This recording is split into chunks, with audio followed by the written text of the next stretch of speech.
Hicks. I am the master sensei and CEO of the VO Dojo here in Burbank, California. And this is the VO Dojo's Demo Listen Derby. I'm here with Brittany Cox and Ryan Ricks of Next Level Voice Demos. They are the demo producers that the dojo works with, and also joined today by Joshua Edwards, who is our moderator today and the COO of the dojo. And I don't think any other team members are here, but identify yourself if you are team members. So this is a thing we've been doing for a couple of years. We do it a few times a year, and we find that it has been a really powerful way for both people who are in the game already to get some valuable feedback about where their demos might fit in the current trends, in the current marketplace. Maybe you're in a smaller marketplace and thinking about going up to a bigger marketplace. So it just gives you some bearings. And a lot of what we do here at the dojo is create opportunities where you can kind of see behind the scenes, right? Because for those of us who've been doing it for a while, there is this moment of we send it out and then it just goes someplace, right? So we like to create these opportunities that create approximation of what might be happening once you send your letter to the post office. The other thing that's really valuable about the Demo Listen Derby is if you haven't yet made your demo, or you're about to make your demo, or you're thinking like, well, I'll just put together a demo. Would you totally 1,000,000% can. Having the information of this, of being able to listen down to a lot of different demos and kind of get a sense of how fast and focused the process can be, and how subjective it can be. It's really, really, really good. So what we're hoping that you take away from here is that you will be empowered and enlightened by the information and seeing all the sides. Like anything that we do as artists and as business people, putting ourselves out in the world, it's personal. Like it's a personal thing putting your demo out, right? There's an element of you-ness that you are bringing forth. So we want to make sure that everything that everything that happens here today is from the heart and our subjective opinions, and with your best interest in growth and expansion in mind, where it's not personal. The only thing is personal is that we're excited for you to open up to some new perspectives. So hey, well, why don't Brittany and Ryan, why don't you introduce yourselves, and then we can run through what the gauntlet is and what the process is. I love it. Yes, absolutely. Hi, guys. I'm Brittany Cox, part of Next Level Voice Demos. I am also a voice actor I've worked in a bunch of different regions, the Carolinas, New York, LA, Seattle. So I've experienced in a bunch of different regions. I focus specifically in commercial animation, video game, and narration. Some of my clients recently include Sonic Drive-In, Fandango, Amazon, Microsoft, and animation video game wise, I'm the voice of Nancy Drew in a video game series. I'm in Genshin Impact, Fire Emblem, and Rainbow High and Pokemon Journeys. So yeah, I'm really excited for this. This is always such a fun, creative, cool experience, and I think we're gonna have a great time. And this is my husband, Ryan. Yeah, I'm the other half of Next Level Voice Demos. And like Brittany said, my name's Ryan, and I fill out the technical side of things. So I'm a post-production audio engineer, composer, and mixer. Let's see, in the last year, I have engineered sessions for clients such as Sony, HBO, Netflix, and Nintendo. I also composed the original music for the video game that Brittany is Nancy Drew in, which is great. And let's see, what else is important about me? I got my start in the industry through the voice casting and music licensing side of things. And that's obviously where we're going to be focusing a lot of our attention and efforts today. And so just like Tish mentioned before, you know, our goals today are really to empower you, to support you, and giving you some knowledge that will hopefully deepen your understanding of what a demo is, why you need it, who's using it, and who it's actually for, so that you can be of you know, the most service to those people, and also in the process, like, you know, maximize the impact that your materials are having out there, which opens the doors of opportunity for you, which is what we all want, which is great. So that's what today is all about. Yeah, and we are, Tish kind of touched on this, but all three of us are very straight shooters in this workshop. So everything we say is just to help you illuminate and illuminate the process. Everything is done with love and with us wanting you to, you know, have the knowledge to move forward and grow your career, man. So. Yeah, excellent, excellent. Well, let's. I'm going to put. We call the process that we're going to step into running the gauntlet. So we call it the demo listen derby, like a demolition derby, right? So we'll start with everybody's cars driving around. We'll listen down to the first round, and then choose a second round that we'll be able to listen to a little bit more in depth. And then ideally there'll be time that we can take maybe one or two demos and listen to it through. So let me share this.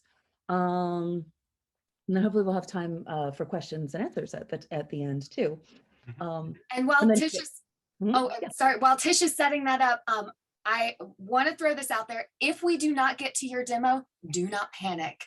Because we have a lot to get through today. So Tish and ourselves are opening up our calendars, and at the end of the clinic, we'll put in the chat ways to get in touch with all of us. So we will get to your stuff. If not today, definitely in the future.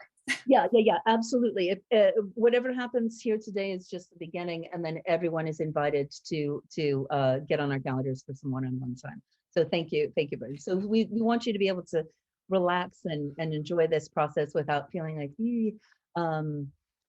maybe like, ooh, what's going to happen, but not. Excellent. And if you can stay to the end, we have some things we want to share with you, like offers and stuff. So, okay, so here is the Demolition Derby, the Run the Gauntlet. So the first things we're going to be listening to, there's sort of layers of impressions that we're going to be listening to.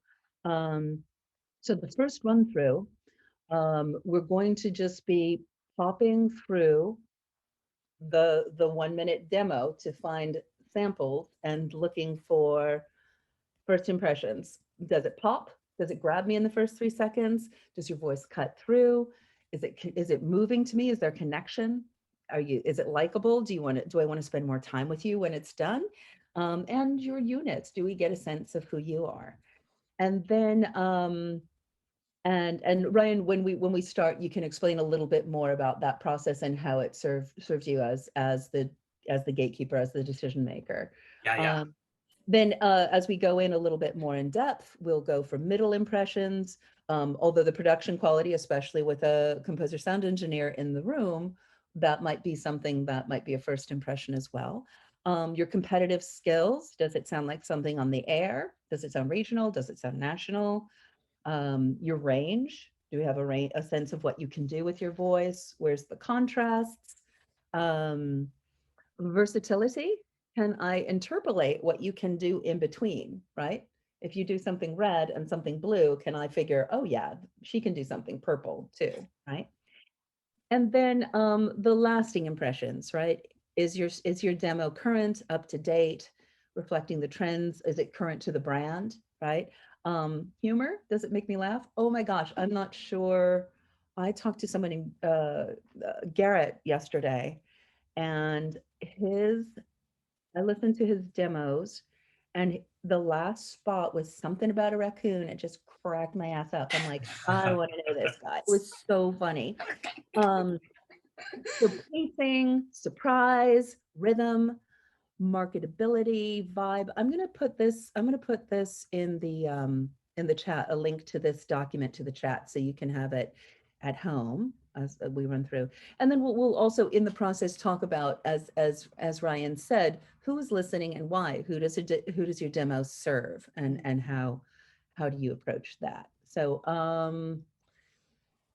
all right. Well, Ryan, why don't you take it away? Ryan and Brittany, why don't you take it away? I'm going to stop sharing here so you can share, and then I will get this up in the chat for you guys. So, so you guys can have it to kind of be noticing and listen. You could kind of get a sense of what you're doing to what your impressions are, because don't underestimate what your impressions are too. That's another really, really important thing that we teach at the dojo. We're here to facilitate you being able to ask better questions, you being able to know yourself better, you being able to always trust what you know and think first, and then be open to what others say. It's a really important skill set. And that doesn't mean like knowing everything, because that doesn't go very far in voiceover, as we all know. So, all right, take it away, guys. I'm going to put this in the chat.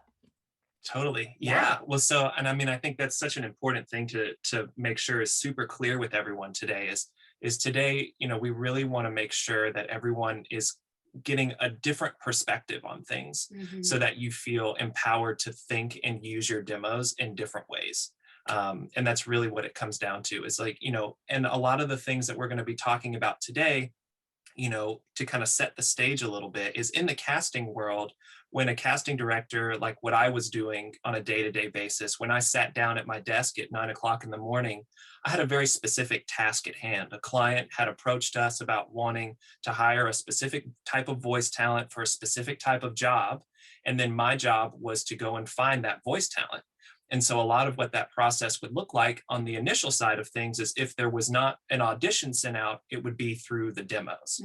And so I would sit down at my desk and I would have, 50 to 250, whatever number demos. And it was just my job to pare those demos down to the top 10, to make sure that whoever we were sending to that client, that we felt represented what they were looking for in a voice talent and in their brand, was in that demo. And then they would go through and listen to all the demos and then make their selections, and the process would move from there.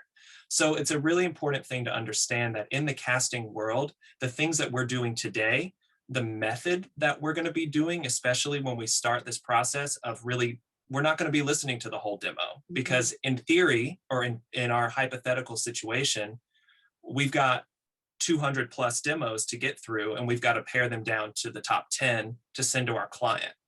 So we don't have time to listen to all that stuff. Yeah.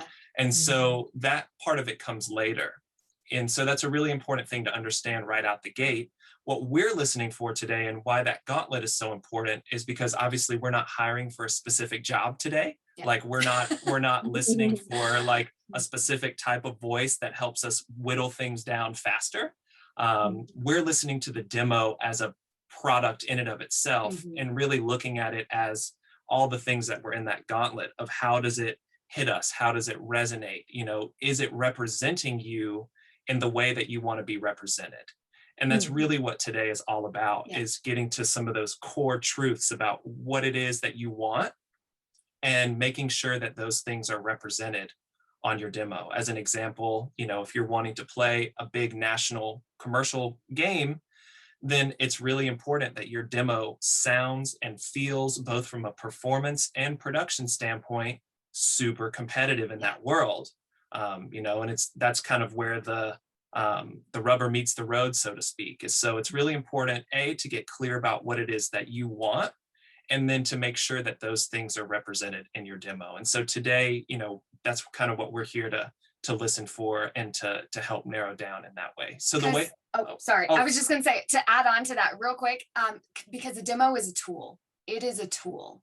So thinking it exactly how Ryan was saying, you want that tool, that demo, to open doors for you. So getting very clear about your goals is so important when it comes to either putting together your first demo, deciding if you want to create a new demo, all of those things. Exactly. And to kind of just layer it on, another way to think about it is you can look at what you want and look at what your goals. And if you already have a demo, then you can ask yourself this question: is my demo getting me the quality and quantity of work that I want?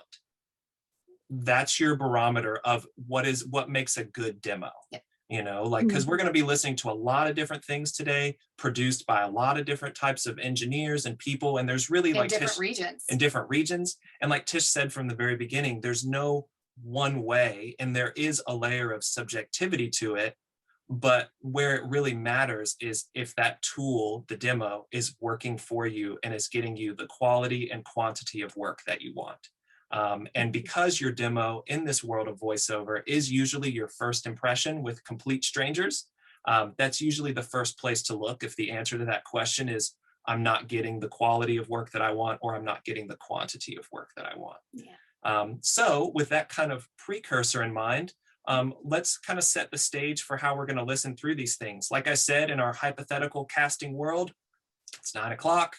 I've got 200 demos to get through in order to pare these down to 10. How are we going to listen to these things? Well, we're not going to listen to the whole thing straight through because we don't have time for that. We've got another casting breakdown that's due by noon. And so that's another 200 set of demos to listen through and pare down and get those out.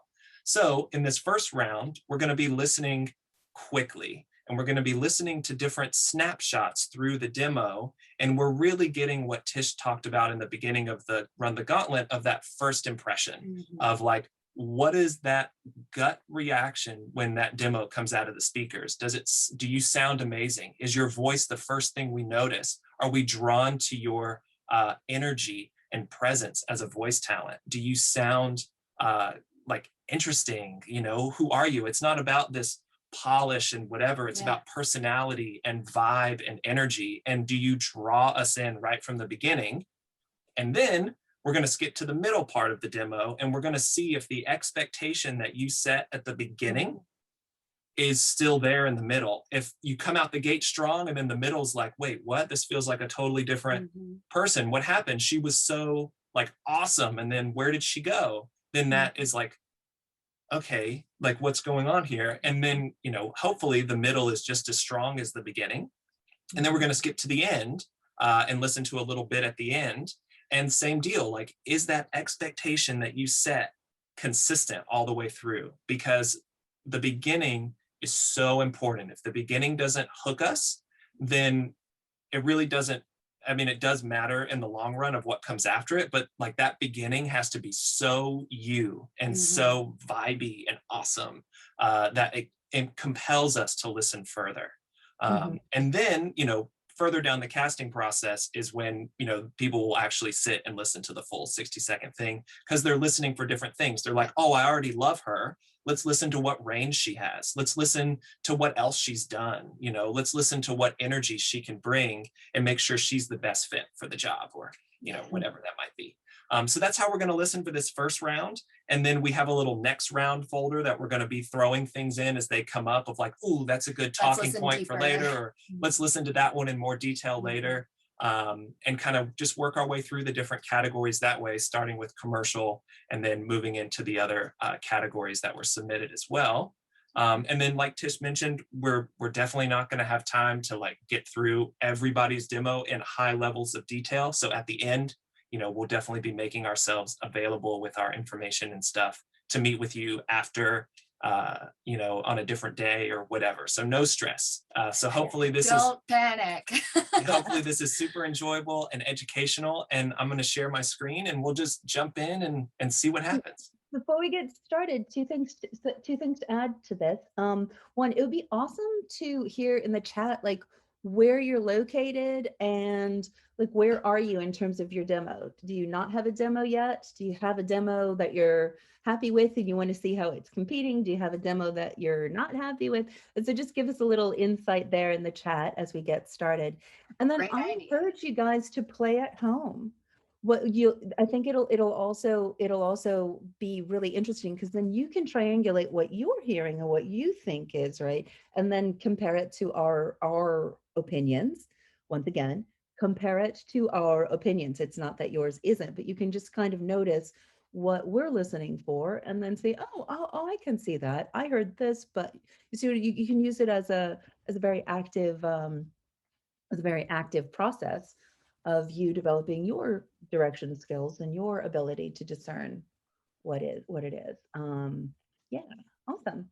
Already a huge range of people from all over the place. So I love that. I love that. All right. Let's see. Let's make sure this works. Let's share my screen. We're going to go here, share sound. Yes, excellent. All right, so if that worked, everyone should be seeing this little finder window with these 3 categories. Is that the case? And now it's not blurry, so yes. Okay. It's still a bit. That's the important part. Excellent. So let's jump in with the commercial category first, because in the context of the VO world, the commercial demo is really your starting place for the next step. It's where you really want to move into getting an agent. It's where you're looking to showcase you and your personality, and kind of, if you walked in the room on the best day of your life, best hair, everything is rocking and rolling, or lack thereof, everything's vibing in the right way. This is what your commercial demo represents. And so, we're really going to be listening for that personality and that pop of color and that vibe of, is this person compelling and engaging? So let's jump in and see what we've got going on here. Let me just do a quick little random sound test. Just give me a thumbs up that you guys can hear this. The Home Depot is more than a store. Thumbs up. Whether it's okay, awesome, great. Perfect. Well, then we'll just start at the top. And like I said, we're not going to be listening to the entire demo. We've got 200 to get through in our hypothetical casting situation. So here we go. The Home Depot is more than a store. Whether it's supplies, tools, or just a little advice, we've got you covered. With Spotify, it's gear that's built to help you get more out. Closing costs. We're Freedom First, and we're here to help. Okay, so interesting demo to start the day with. Hearing the clients on the demo, it's clear that this voice talent is wanting to go after like bigger brands and bigger clients. But because of the production and because of the presentation of the demo, that didn't match up for me. Like the Home Depot spot didn't sound and feel like a Home Depot spot. And so this instantly felt like a kind of like a homemade demo situation. And so it didn't lend a sense of authenticity for me. So it was in this situation of like, did it grab me? Did I instantly believe that this guy was like working and like ready to go? I didn't. So it would be a pass for me in the situation of how we're listening to the demos today. And for me, it all felt some of the branding client-wise, like with Spotify, that's not quite right for their current branding. So I don't know how old this demo is, and it felt like the performances all lived in a similar area. Mm-hmm. Yeah, and the voice really grabbed me from the first instant.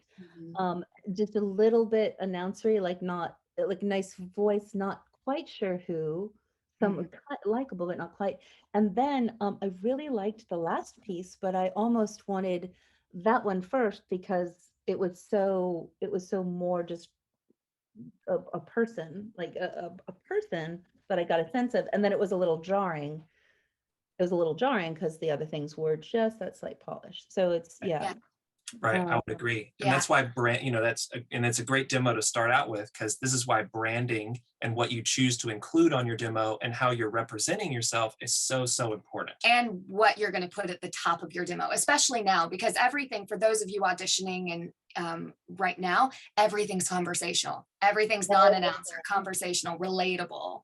And the nuance of it, like how subtle it is. And then again, guys, this is a great voice. This is an awesome voice. So it's not anything personal. Okay, Let's keep on Exactly. going. Absolutely. Exactly. Yes. This is not a critique of anybody's voice or talents. You know, we're listening to the demo itself. And I would say in the context of this, the voice was being let down by the demo. Mm. You know, is a kind of a great way to think about it and look at it. So let's go on. So you thought Lego was just for kids, huh? It's time for you to bring out your Giorgio Armani when you need it. Wait for the next customer service agent? Let me get this.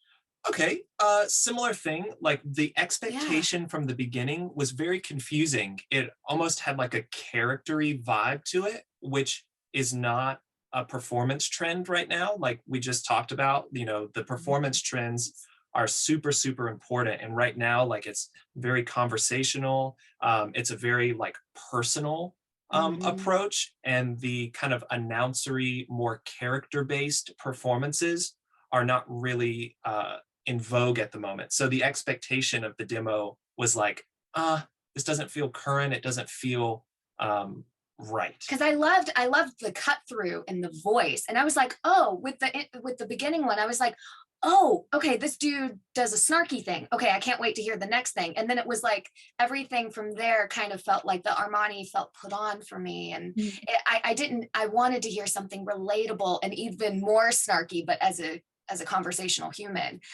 So I felt a little disappointed. Yeah, something with some energy in there. Yeah. And I liked the top. It made me laugh. So I got a sense of humor that was great, and really like the voice. And then so it was fun. And then it just seemed a little dated in the material. Mm-hmm. Yeah. Material. So it's so interesting how like that first spot sets your expectation for where things should go, and when things let you down, it's like, oh. Yeah. And I think that's a really, you know, if there was one of the many things, but like one of the highlights we could kind of plant in everyone's brain today is that your demo is just like a piece of music, right? You only hear what happens in linear time. We can't predict what's going to happen down the road. So whatever that first thing is, whatever that like hit the play button and whatever comes out of the speakers first, that has to be like you to a T. Mm-hmm. It has to be your personality. It has to be your energy. It has to be just so dripping with finesse and compelling that we just have to listen to more. And because that's going to dictate just what Brittany said, that's going to dictate the experience of the rest of the demo. So just something to really keep in mind is you don't hold all your cards to the end of the demo. Make sure that you like show your aces right at the beginning. Yeah, and sprinkle throughout. And there's a note here. Jacob can't hear the demos. Is anyone else having issues hearing the demos? Because demo listen derby is much less impactful if you can't. Everyone shaking heads. Everybody's shaking their heads that they can hear it. They can. Okay, so maybe Jacob. Yeah, there you go. Joshua will guide you there. Okay.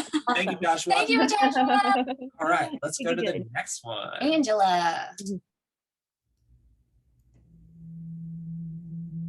Sometimes the best thing you can put up are walls. Why is it coming out of one when speaker? All the world offers is a cold home. That burning in the depths of your soul kind of love. That while it paints, every brushstroke works like two, so you get done fast. Super strange. So here's the thing about Angela. I love the vocals. So good. And the performances are like, they feel very real and authentic, which is great. But the thing with this demo is that there is a lot distracting in it. It only came out of one side of the speaker. It only came out of the right speaker. Which you guys probably didn't notice.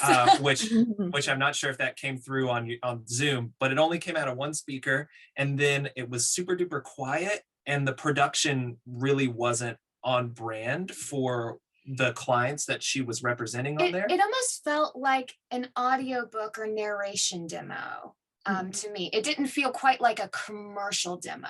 Right. It was also, it took like a solid like 5 to 6 seconds before we even heard a vocal, which is, you know, the whole point is it's a voice demo. I don't care about the music. And also, you know, the length was quite extensive. It was 1:28, which is 28 seconds too long for a commercial setting. So it really needs to be a lot more focused. And so this is another scenario where it's like great voice, like I love that voice. You know, but the demo would be such a distraction that nobody would pay attention to the voice. You wouldn't get a chance to enjoy it because you're just like, wait, what happened? Why is this demo? I'm confused about the tech. Yeah. And that was what we were hearing. Yeah. I love Angela's voice. It is so on trend right now. I would also want to hear a little bit, what else can you do in pacing? Mm-hmm. Yeah, like more energetic. Yeah. Mm-hmm. Yeah, for sure. Absolutely. All right, let's listen to Brian. Save time and schedule your flu shot today at CVS. While you're here, save on the essentials your family needs to stay healthy. Lie down on me and we'll talk about it. Oh, Purple Mattress. You know how to... Bosch Focus Blades from O'Reilly Auto Parts. The doors will be closing momentarily. Sit. So, interesting. This demo feels really old to me. The voice, great, super great cut through. I was immediately like, okay, great. But then the music came in and I was like, CVS does not do that. That feels really old. And then when we clicked through and heard a female talking, I'm like, that is a not on trend anymore. Having other people in your demo is not a thing to do anymore. That's like from 10 plus years ago.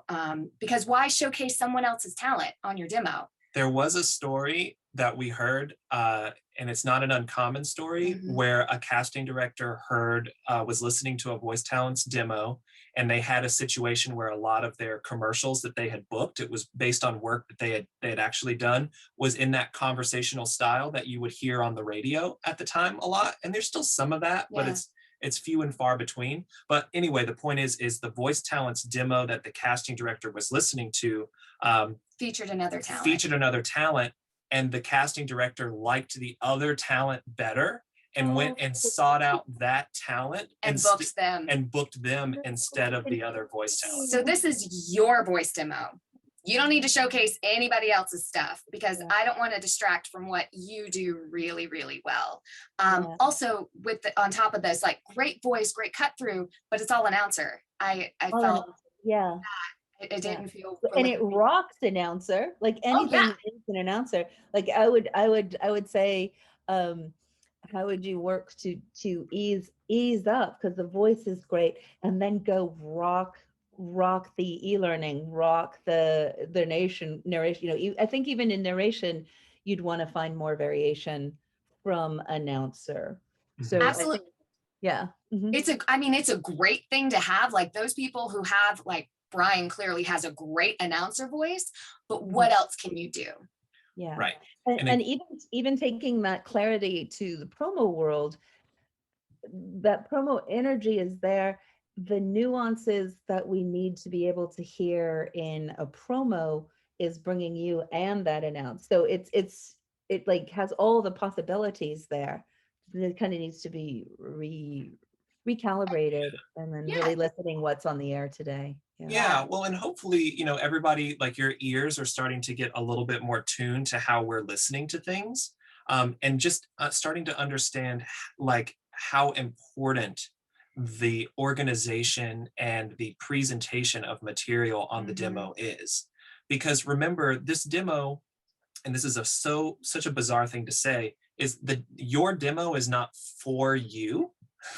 It's for casting directors and agents and clients that like you want to work with and that you want to be of service to and provide your voice, you know, to their things. And so like it can be a really interesting rub when like you put things that are deeply personal to you on the demo, but they're not putting the image out that is actually going to help you book the work that you want to book.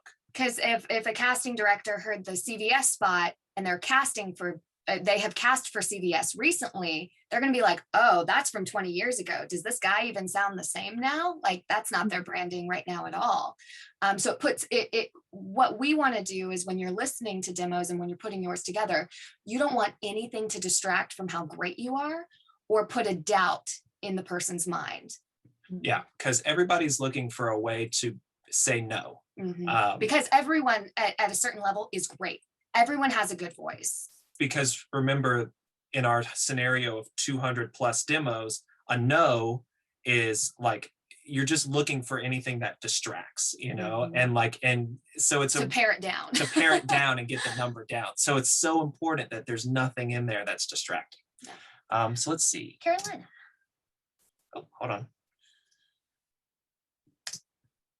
A soft kiss, whispered secrets, stories soar in the air and behind the wheel. Baked veggie crisps. Design the pretty simple, really. Either you want to drink the... Okay, so the elephant in the room is that it's 1 minute 53 seconds long, which is 53 seconds too long. Wow, that's long. Yeah, that's really long. That's the first thing that jumped out to me was the time. And then also, as we were listening through, performance-wise, everything felt very similar. So in my mind, I'm like, 1 minute 53, everything sounds the same. I don't like this. And that was the distracting moment for me. Yeah. I thought some moments of the performance felt really connected and had that kind of conversational ease about them. But again, you know, is this demo getting you the quality and quantity of work that you want? You know, that's really at the underlying core of all of this. And so to my ears, listening to this demo, it would be like, I would pass if I was paring this down for a thing, because it felt kind of homemade and it had a feeling of, it all was the same level. It all stayed the same. Same level, you know, but again, like such a sweet young voice. Like I thought it was in that instance of like sweet, relatable, young vibe. So good. But what else can you do? Can you do high energy? How do you sound? Like it all lived on the same level. Yeah. Very similar notes. It all sounded the same relationship to the mic, even though the pieces could have found some variation. And love the quality of the voice. I agree with that. Brittany, really lovely. And then just even in the performance, there was just a little bit that was held on, like making sure you're okay, like hand on the railing is sometimes we talk about, rather than coming down the stairs. Yeah.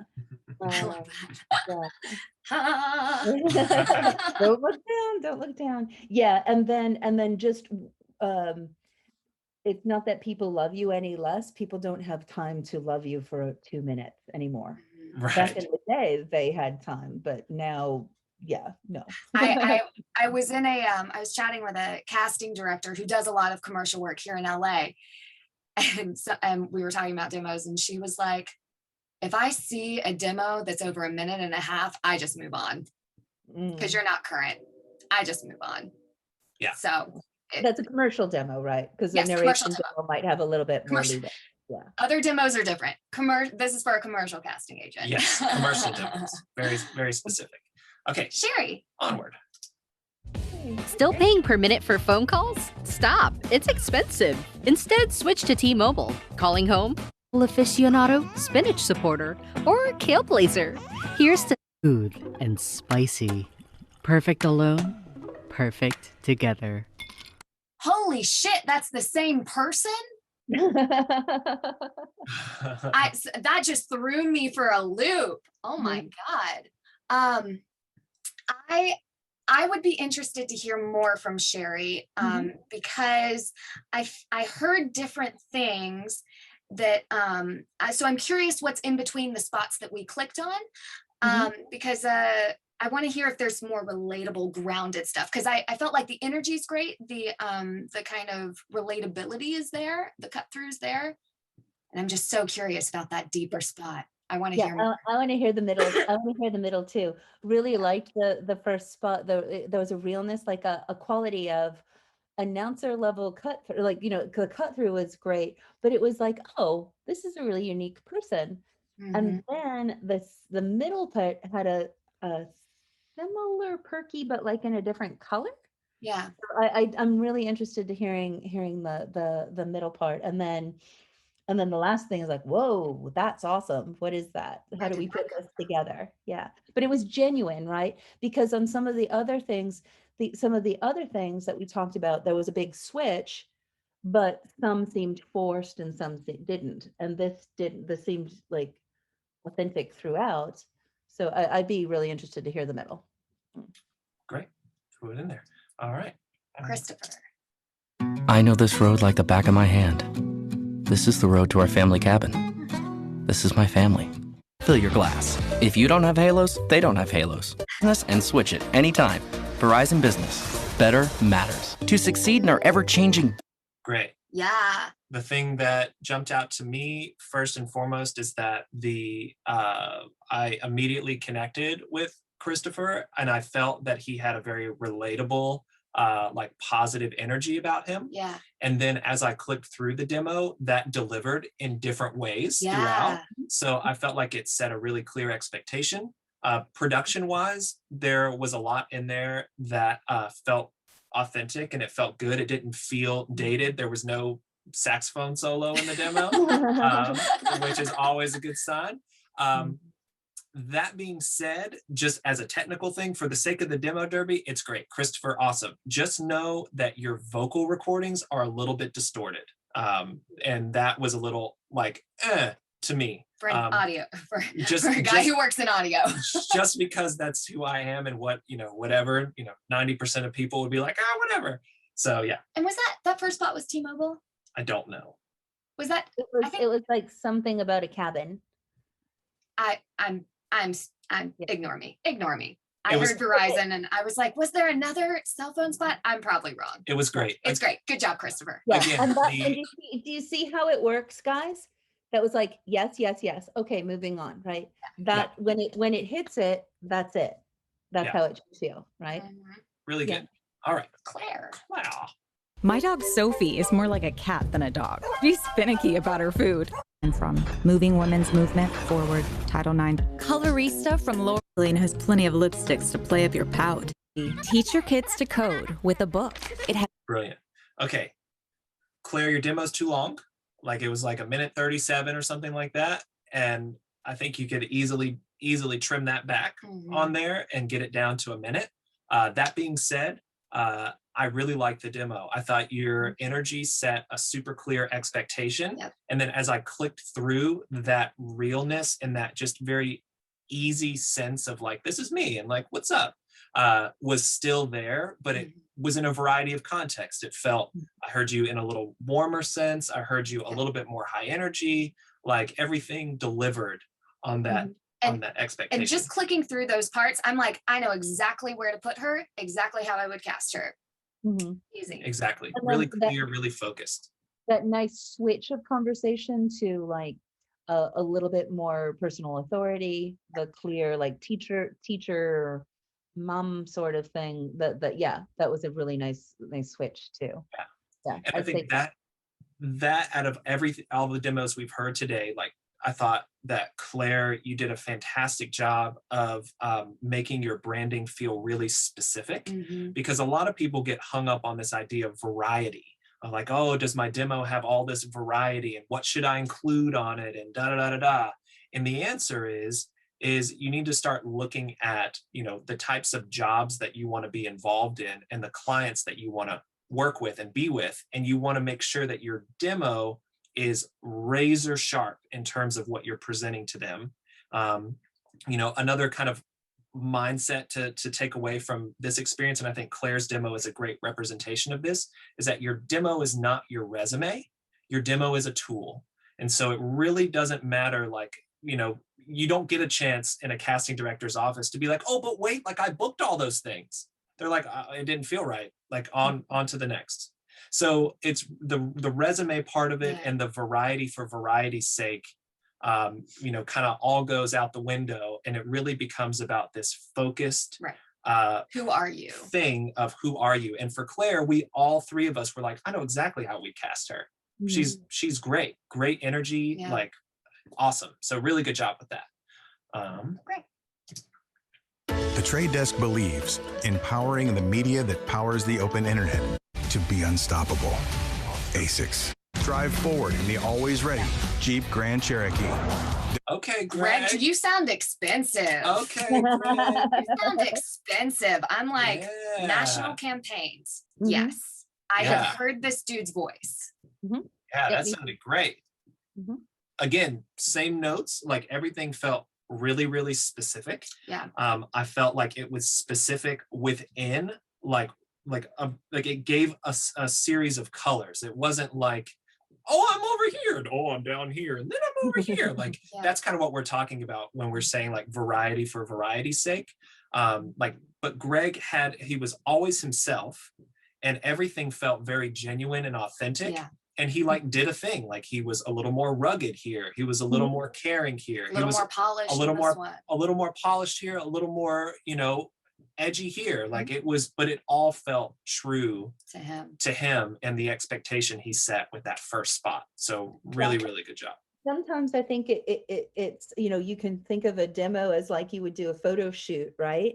Like you in different outfits. It's you, but you in different outfits, because how you sound when you have your nice suit on is different than when you have your flannel shirt and you're, out camping, which is different than when you're having beers with the fellas or whatever, right? Or And you're alone at a bank, right? Yeah, and everybody's outfits and energies are so different. Like if you don't do high energy, don't put it on your demo. Show other things that you do really well and what's about you. Like maybe you're just super snarky and that's your thing. Great. I want all levels of that. Right. Exactly. There are no hard and fast rules about like, here are the, four things that have to be on my demo and I have to do them no matter what. That's not the case. Your demo is your chance to show off what you do well and what you do well, not what somebody else might do well. Yeah. And so just something to keep in mind with that as well. Jay Young. Dentine Vanilla Ice. I don't go around thinking I look beautiful, but your period comes every month. That's why always design new. I did not expect Jay to be a female. I'm gonna say that's interesting too. That was a cool surprise. I love that. I felt that the overall production of the demo was distracting. Agreed. And didn't feel current, and it didn't have the same oomph that the last couple of demos we've had have felt like coming out of the speakers. I also felt that the spot in the middle was a way stronger open than what opened. So I think there's it's one of those things where I think the presentation and the order of materials is the biggest letdown. And then second to that is the production of the thing. Like those were the distracting things for me. So in the context of this, I'd be like, I don't really know. Like it's kind of confusing. I don't know what she does. But I love Jay's voice. That voice is great. And the cut through was really, really nice. I think unlike some of the other ones we heard, I still felt like I didn't quite know who she was. Like it didn't feel quite settled for me. It was close. Yeah. And I wrote good, yes, but overproduced. Like the thing that it's like so clear that it didn't seem real. Yes. Right. Like because it was so clear, but the voice is great and like totally with the adjustments, like going to be working now with just chilling a little bit, right? Ease up, but it's all right there and really relatable, really likable. Sometimes we tend to attract wise young souls, and the thing that comes to my mind is like deep young, like there's a youth to it, but a depth to it. That's really nice to Jay's voice. Yeah.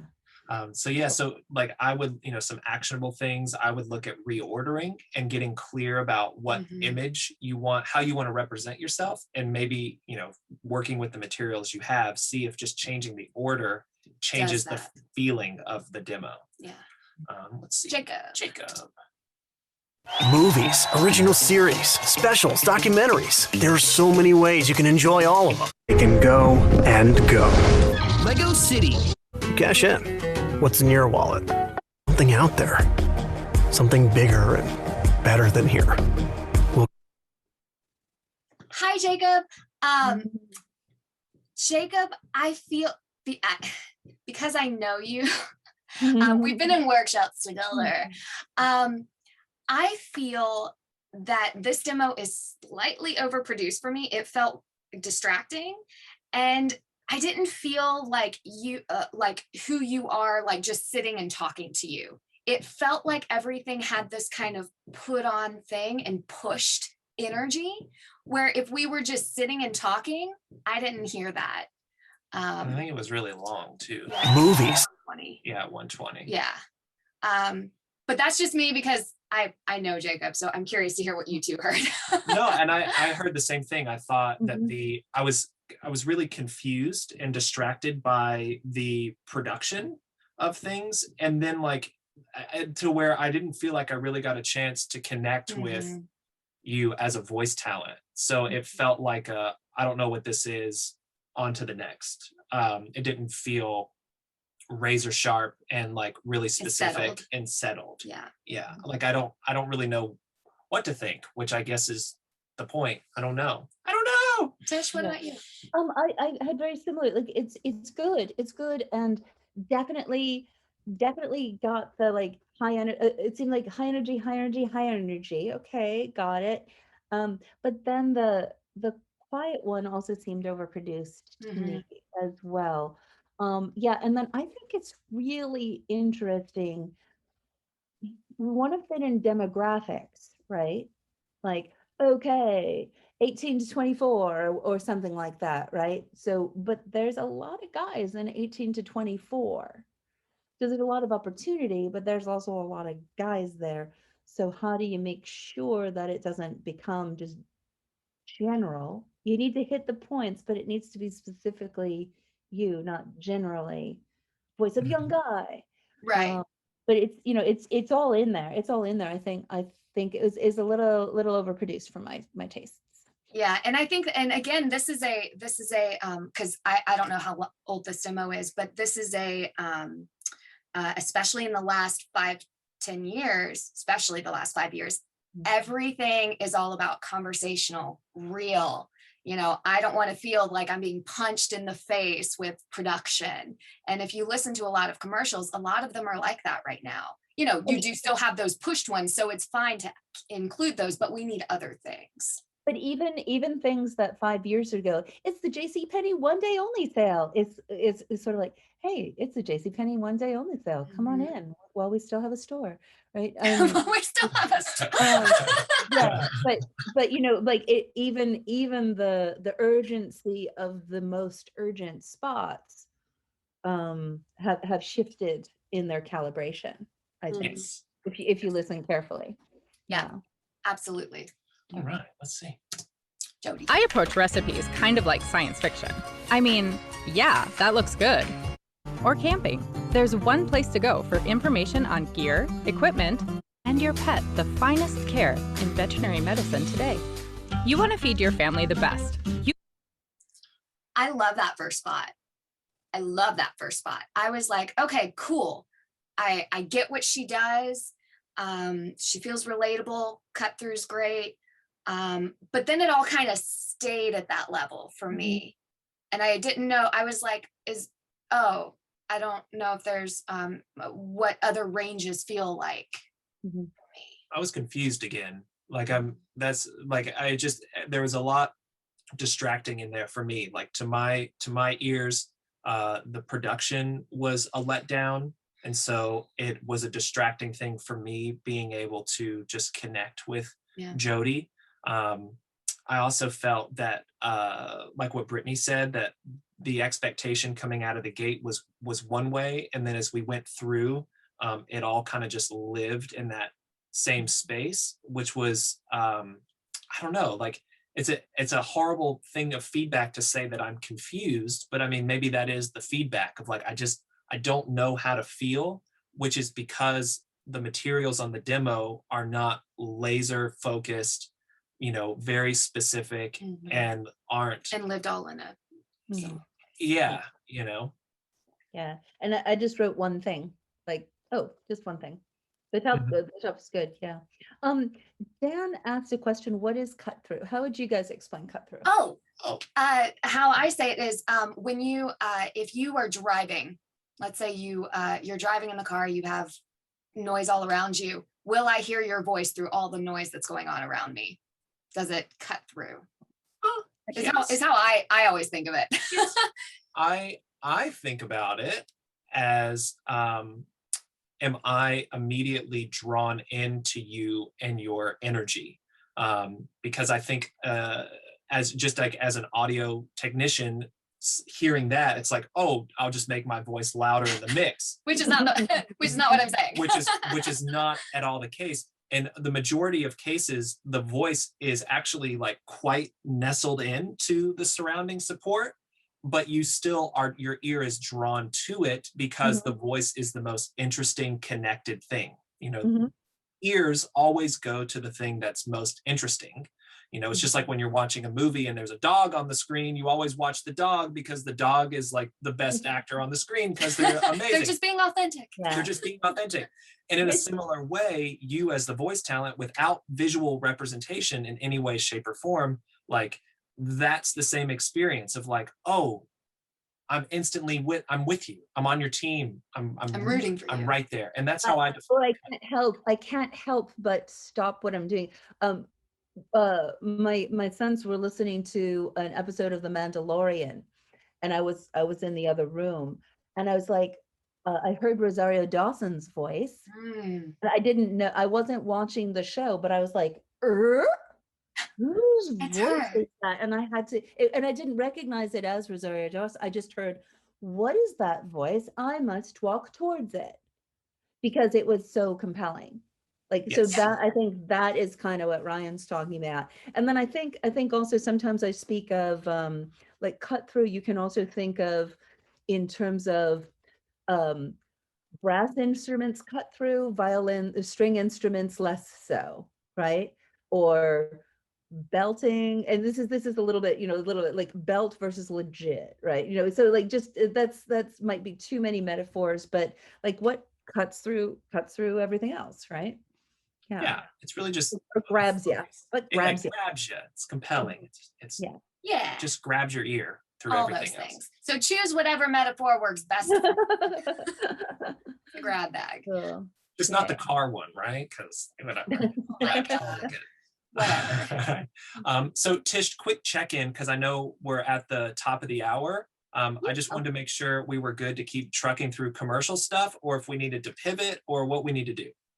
Well, I know we've been covering a lot of ground in between as well. Yeah. I don't know what else. I don't know what the other submissions are. Where do we have? We also have animation and video game. We have quite a few of those, and we have like 3 narration, maybe 4. That is a lot. We have like 10 in each. Yeah, I think maybe to get a sense of the others, and once again, guys, we will call us. We will give you some feedback.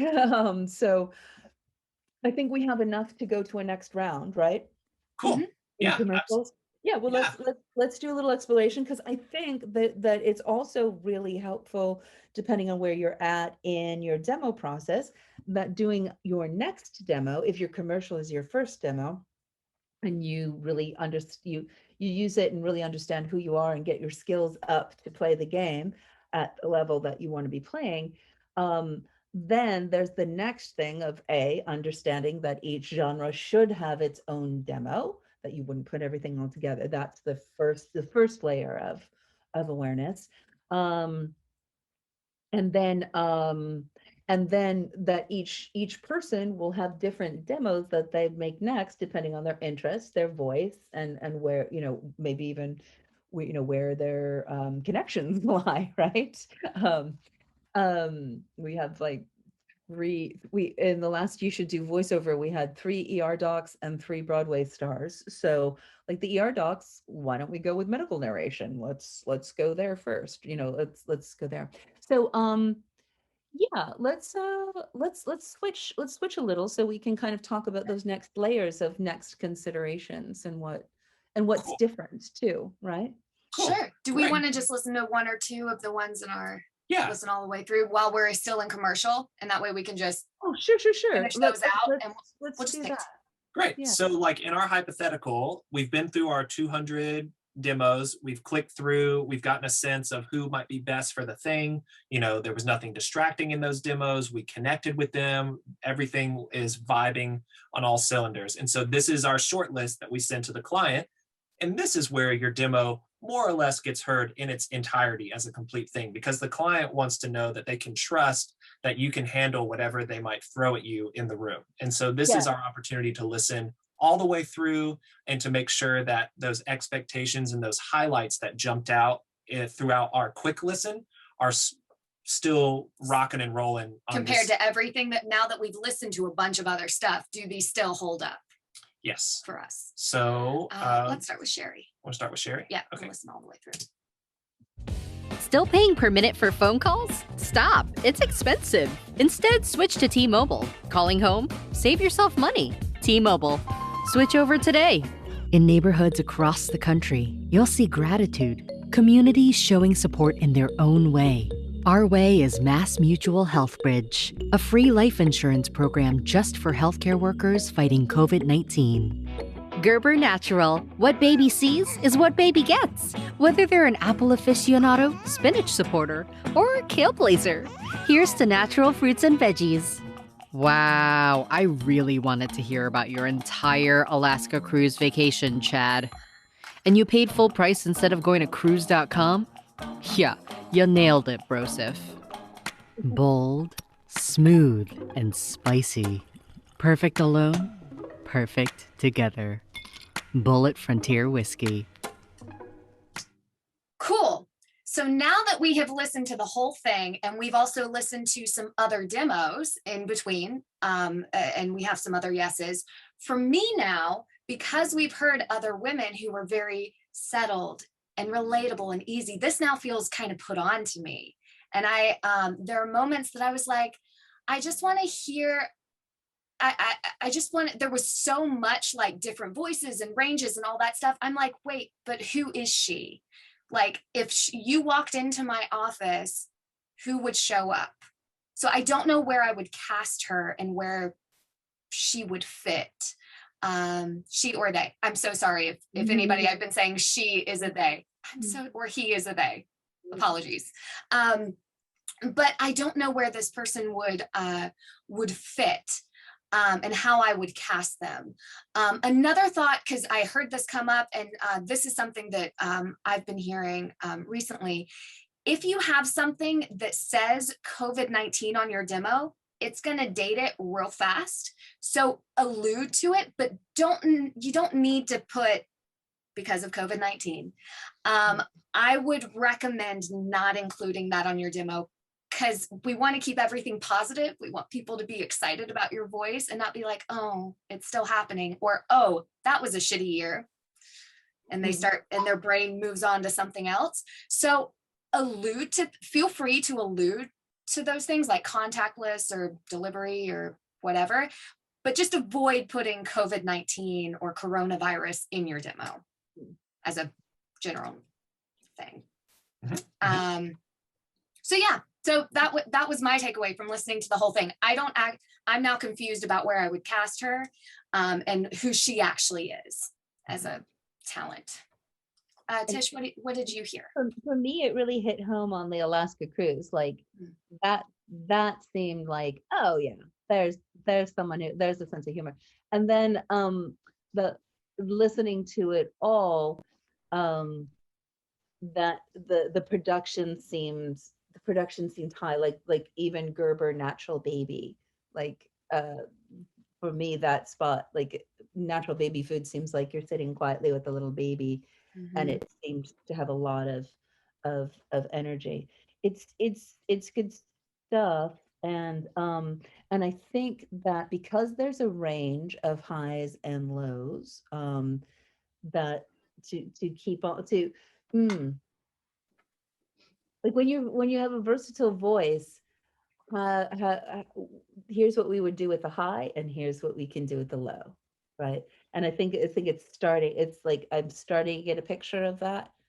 But then everything, this is something interesting in the higher energy one, in the brighter ones, there was still kind of like the same little sort of quality in all of them, which may be something that is the put on, right? That sensibility, that like, oh, they all kind of have that same feel, even though and maybe that's the confusing bit, right? Like what Ryan was saying, this demo, it's only 60 seconds. We know and we hope that you can do more than what we hear in your 60 seconds. So how can you focus and target this 60 seconds to really show what you do really well and how people are casting you or how you want to be casted? Yeah. And then one other thing that I would say, which is really interesting in terms of pronouns and stuff, so many things are non-binary, not gender free. Like, so if you have a voice that can, it's where they normally have those sunflowers. That you can play with, that you can play around with, finding that sort of ambiguity, that could be interesting and something I think that people might be hearing, like listening for as well. So that would be something to explore. So cool. Sorry if we misgendered anybody in this thing. I just wanted to throw it out. So let's pick one of our guys just to have a contrast. Do we want to listen to Christopher? Let's do Christopher, because Greg, bro, you're solid. Whatever's in the middle. You had us at hello. Yeah. All right, here we go.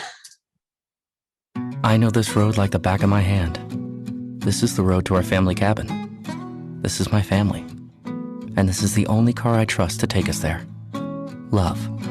It's what makes a Subaru a Subaru. This is for all the people who believe in going for it, who do their thing the same way we do ours. Because life isn't about whether your glass is half full or half empty. It's about filling it up. Sam Adams, fill your glass. If you don't have halos, they don't have halos. Sweet, seedless, easy to peel. For everything that matters, there's a deep, rich, enduring color. It's the color of love and happiness. Benjamin Moore. At Chili's, we're obsessed with fresh, so our craft burgers are made to order when you order. Now that's a burger. Chili's, where fresh is happening now. Running a business isn't simple, but choosing a wireless plan is. Simply pick the right one for your business and switch it anytime. Verizon Business. Better matters. To succeed in our ever-changing, busy world, you've got to create your own brilliant website. Wix makes it simple. Create your website today. It's easy and it's free. Chris, I so love your voice. And I think you are, this is such a great example of a commercial actor who has range in their voice, but I still know where I would cast him. My only note from listening to the whole demo is towards the end, some of the production choices, I was like, that's not their branding. Like Chili's, that didn't sound right to me for the kind of stuff they do with their branding. Your read, yes, but the music and I think the last one as well. I was like, for Wix, I was like, I don't know about that one. And this was the one that you said the vocal was distorted. I could hear it now. Listening through, I was like, oh, now I hear what he was talking about. But again, performances are great. I believed every single one of them performance-wise. Yeah. Right. I would say for me, the biggest, the thing is it's like, where do you draw the line, I guess? Because for me, it was very obvious that like all these were recorded on the same microphone. They were in the same place. They were treated the same way. And they were all like right there. Like, that's not to say that you can't make a demo like in one place and one time, because we do that all the time with all of our clients and people. Like, that's not the issue. The issue is when the mix and the presentation from moment to moment and commercial to commercial feels like it's been flatlined. Like the radio spots feel the same as the TV spots. I also felt listening through, my favorite spot when we were just clicking through was that Halo spot. Halo is so good. I was like, so good. Maybe start with that. I was like, that should be the opener, because that feels like, to me, in how you're presenting yourself, that felt the most natural to me. I would also say that you're teetering on the edge of unusable things by shortening things so much that it almost is just like, like halos included, like halos, get one. Like that's not really enough for me to connect with as a human to human thing, which is the goal of this whole thing. So like for me, I thought that there was way too many clients in the demo listening all the way through. That was also one of those things, like in the back of my mind, I'm like, oh, he didn't really book these, is what was happening in the back of my mind as we were listening. Cause I was like, well, the Chili's is that branding is not right. This feels like there's a lot in here. And the way it was presented made it feel like a demo to me, as opposed to like a targeted representation of like you have booked of these. work, or that you have booked these. So yeah, just little nitpicky things. This is nitpick, yeah. Again, in terms of like your vocal and your delivery of the performance, love it. I don't like the vocal distortion on the microphone, but performance wise, it's really great. But these are all the things that are happening. And so like, hopefully, through listening to these demos, everyone's starting, your ears are starting to pick up on different things, because it's amazing how that demo was bang on 60 seconds long. And look how much there is to talk about in something that was just given in 60 seconds. Like we're unraveling and taking in so much that you include in this demo, which is why it's so important to be really specific and to like really manage the expectation and how you want to be perceived as a voice talent. Yeah. And a couple things. I too, like the halos was like, yes, I love that one.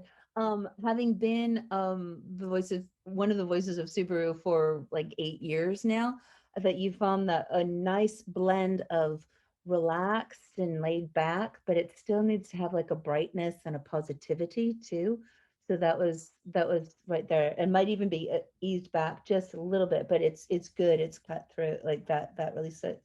And then one of the other things that I always look for in a demo is, does it take me on an awesome roller coaster ride that I don't want to, and I can't get off the ride, and I don't want to, and at the end, do I want to listen to it again?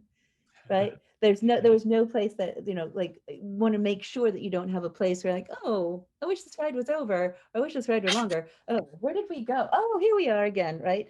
So just like figure out how it's just you, and then at the end, we want to go, oh, I want to listen to that again. That's something I actually like the Wix spot and thought it had like a lot of what's that thing that corrects your spelling? What is that product? Grammarly. Yeah, it had kind of like that sort of like, here's how this works sort of vibe. So I liked it. So yeah. Anyway. Well, and again, guys, like it's the thing we said at the beginning. If your demo is opening the doors for you that you want opened, it's working. Don't touch a thing. Mission accomplished. Mission accomplished. That's all it needs to do. So what we're saying is, here are things to think about if it's not. Correct. Yeah. And there are a couple questions about including company names in demos. Should we use real companies? Yes. Your demo should feel like it was plucked out of the real world. Like the goal of this. Please don't make up a company. Please don't make up companies, and please don't avoid them, because it makes it very confusing. Again, you have to think about the people who are listening to your demo and who are using it. And those people are casting directors. They're people who are in conversations with other casting directors and they are the people who these brands and clients are using as their gateway to you, the voice talent. So they are a part of so many different things, which is why it's so important that the brands that you include on your demo are appropriate for your vocal print, that they are current for your energy and vocal print. And that they're still around. Yes, they're still around. And also that the production choices that are there to support your performance are on brand. Because odds are high with how connected and how global this marketplace is, that the people that are listening to your demo had a hand or an ear or whatever in getting those campaigns on your demo produced and put together. And so the second that they hear something that rings false to their experience, that's a no. That's a distraction. And with the branding question, because I've seen this in a lot of people talking about it recently, about being afraid of competition, right? Like if you have a Coke spot on your demo, Pepsi will never hire you, is something that people have been talking about recently. I don't worry about that. If you have a Pepsi audition, and you have a Coke spot on your demo, they're going to send you a direct audition and ask your agent, hey, do they have any current conflicts? No? Great. That's all I need to know. They're not going to go look back through all your history of like, maybe they booked Coke 20 years ago, or, oh, it's on their demo, so we can't use them.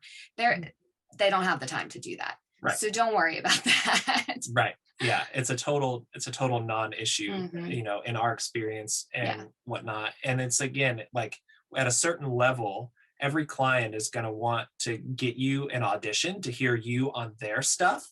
This demo is not always the end all be all of the casting choice. It is more often than not the conversation starter.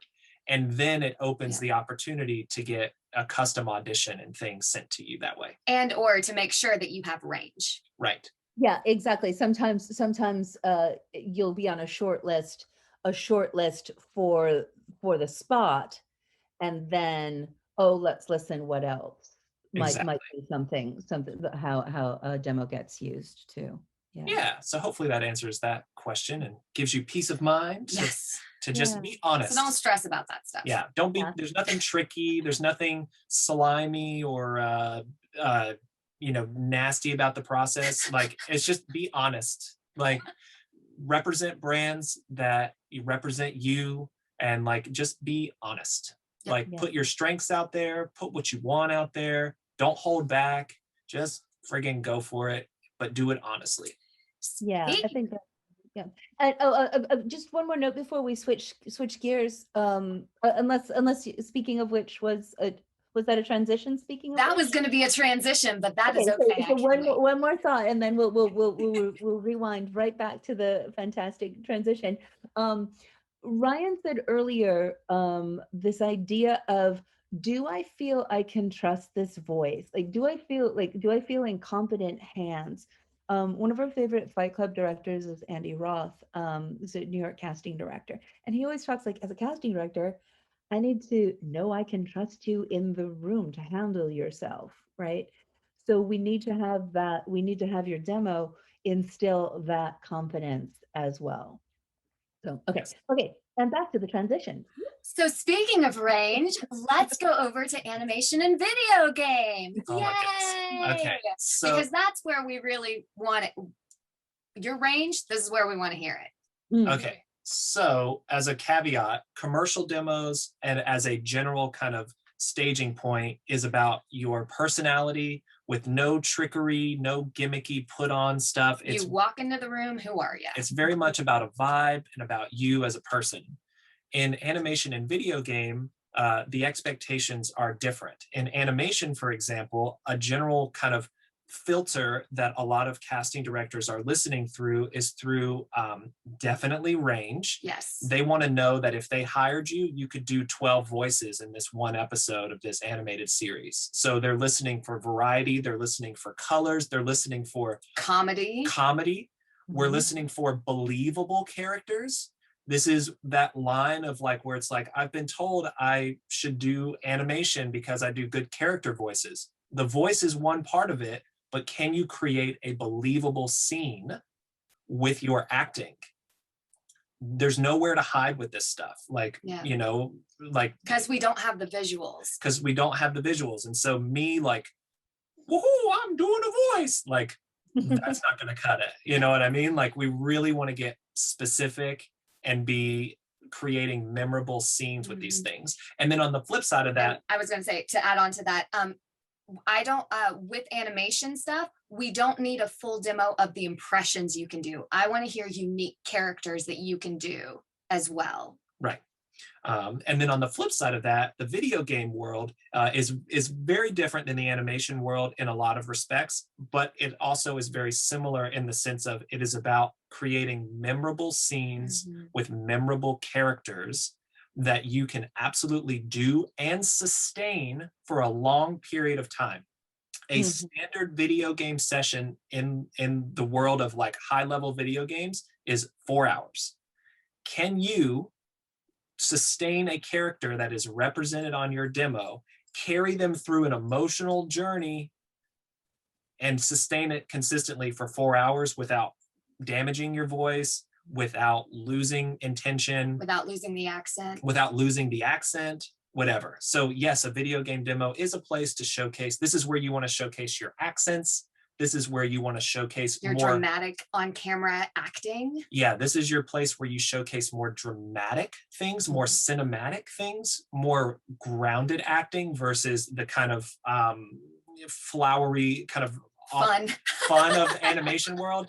Video games is, I'm Batman place for you to do your thing. Yeah.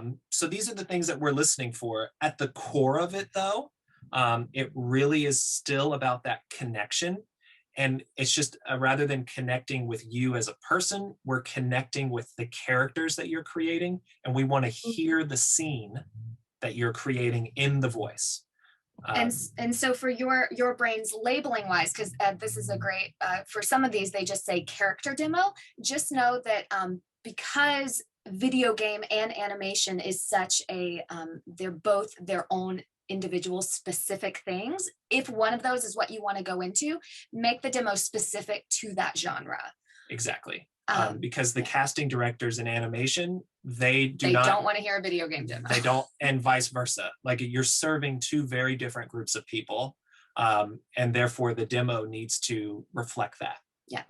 If those are things you're specifically going for. Yeah. So that's kind of what we're listening for with these, and we'll just kind of poke around again, just for time's sake, just to see how things happen. But we're really listening for that scene, for those believable characters, range, all of that stuff. And Tish, was there anything you wanted to add with?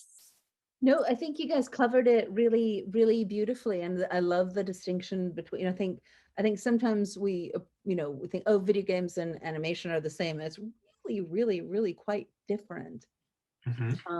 And just in general, also, just like we were saying with the trends in commercials being more low key and more conversational, if you notice, we talk about the tone of the tune at the dojo. If you notice, like, different decades of cartoons, things are just less toony now. And there might be exceptions of something that's on the air. But just to note that there's that calibration of energy that even in the highest levels of, even the world of animation, where we're always just expanding the parameters of our playground, you need to kind of be clear on, because what's happening on Bob's Burgers is way different than what's happening on a Looney Tunes cartoon, right? And where those things are, 100%. And you reminded me of something really important as well. If animation or video games is something you want to get into, start watching and or playing those things, because there is a big difference between a first-person shooter and a JRPG. There's a big difference between Nick Jr. and Disney Jr. and Nick Jr. and Nickelodeon, Cartoon Network, Adult Swim. So understand if those are the things you want to get into, start watching that stuff so you understand the difference between all those things. Yeah, for sure. Yeah. So let's switch it up and start at the bottom. We're going to start at the bottom. Yeah. So we're going to start with some animation demos here, it looks like. So we'll just poke around and see what jumps out to us. I can heal you, but your anguish will remain. Your friend lives on through you. Ah, you got my money. I'm almost impressed. I promised you no. I hate it! Jonathan, this tomb. It's beautiful, and we couldn't have found it without you. It's a shame you're... Die! No! Flee! Before I lose all control! I'm so sorry. Okay, so the first thing is the time. Yeah. It's 38 seconds too long. So you want to stick to, just like with the commercial, with video game and animation, you want to stick around 60 seconds. You can go over or under a little bit, but aim for 60. Yes. And also, like, again, Just like with the commercial stuff, this demo is not your resume, and everybody knows and hopes that you can do way more than what's represented in your 60 seconds. I want to hear the different extremes. And so with that in mind, I felt that this demo was very flat in terms of performance and character choices. Yeah. I felt that they all lived in a similar vocal print. And I felt that the scenes didn't feel like scenes. Yeah. Yes, the production changed and that kind of thing. But it felt like it was all in the same show or in the same movie. Like it lived in the same genre. Yeah, I was really wanting, I was really listening for that contrast and listening for that, those pops of color and for things to really like suck me in. And even from the beginning, I was kind of like, I was really let down from just the beginning. I was like, oh, like, where's the character? Where's the thing? So that's kind of what I heard initially, is like, but the big thing is the time. Yeah. The time. And with animation, like Tish was saying, there's a lot of different animation. And if you are not the funniest person, that's okay. You can still do animation. I'm not the funniest person and I still do it. But one thing I did notice is everything felt so dramatic.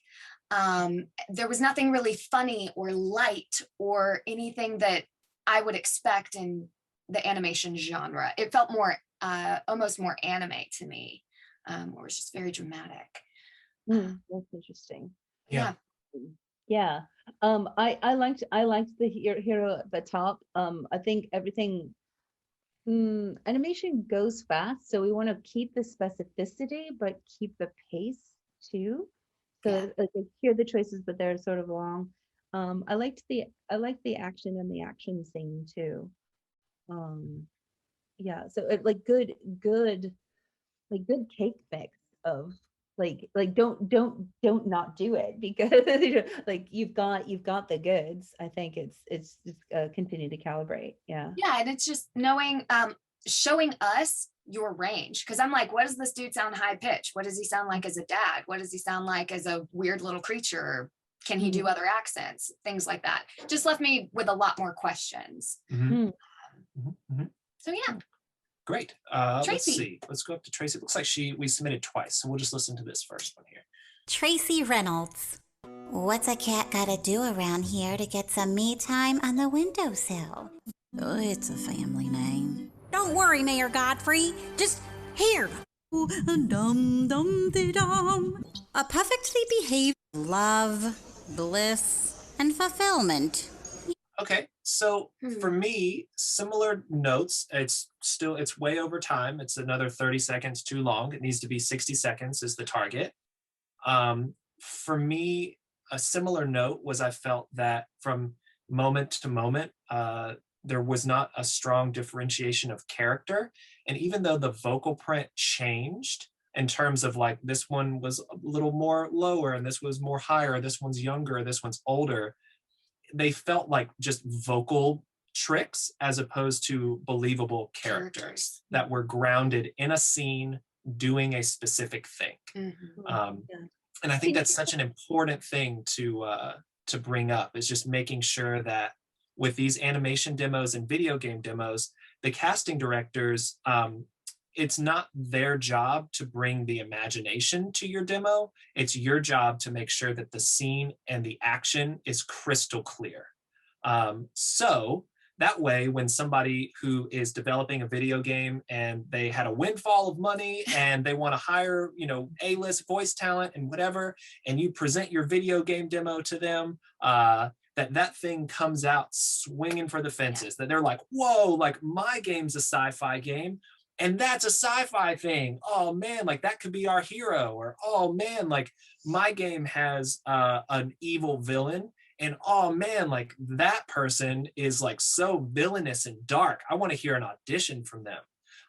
And so it's so important to have these scenes be believable, and that it's not about, it's so weird to say this, it's not about the voice. It's not about, I'm up here, no, I'm down here.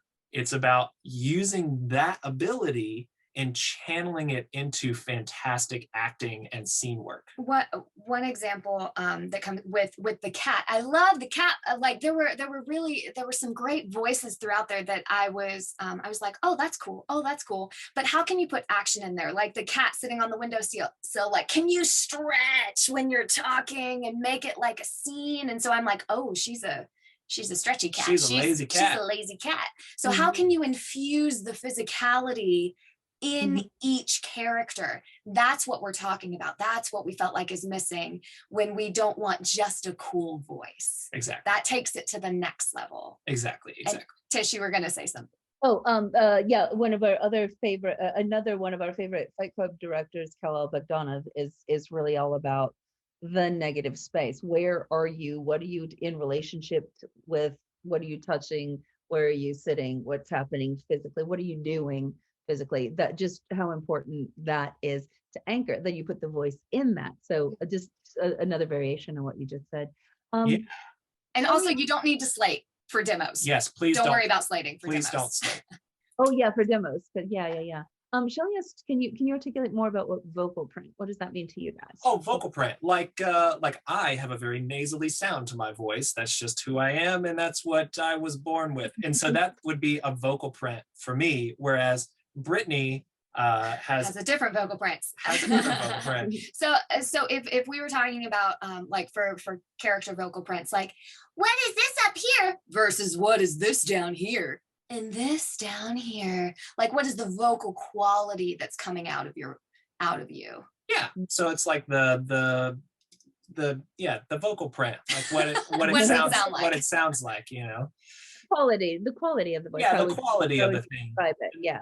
And then all that gets layered into what Brittany was talking about in terms of like hearing the action and the thing. And I guess, an easy way to think about it, or something that could be helpful, is really imagining yourself as if you were on TV, right? Because a video game, like your voice is attached to a playable character, doing a thing, existing in a world that's being created. In animation, your voice is attached to a character that's engaged in activities and is always doing a thing. Nobody's just sitting in a room talking, jabbing, and it's like, that's my favorite animated show, so just something. They're always doing something or talking to someone specific.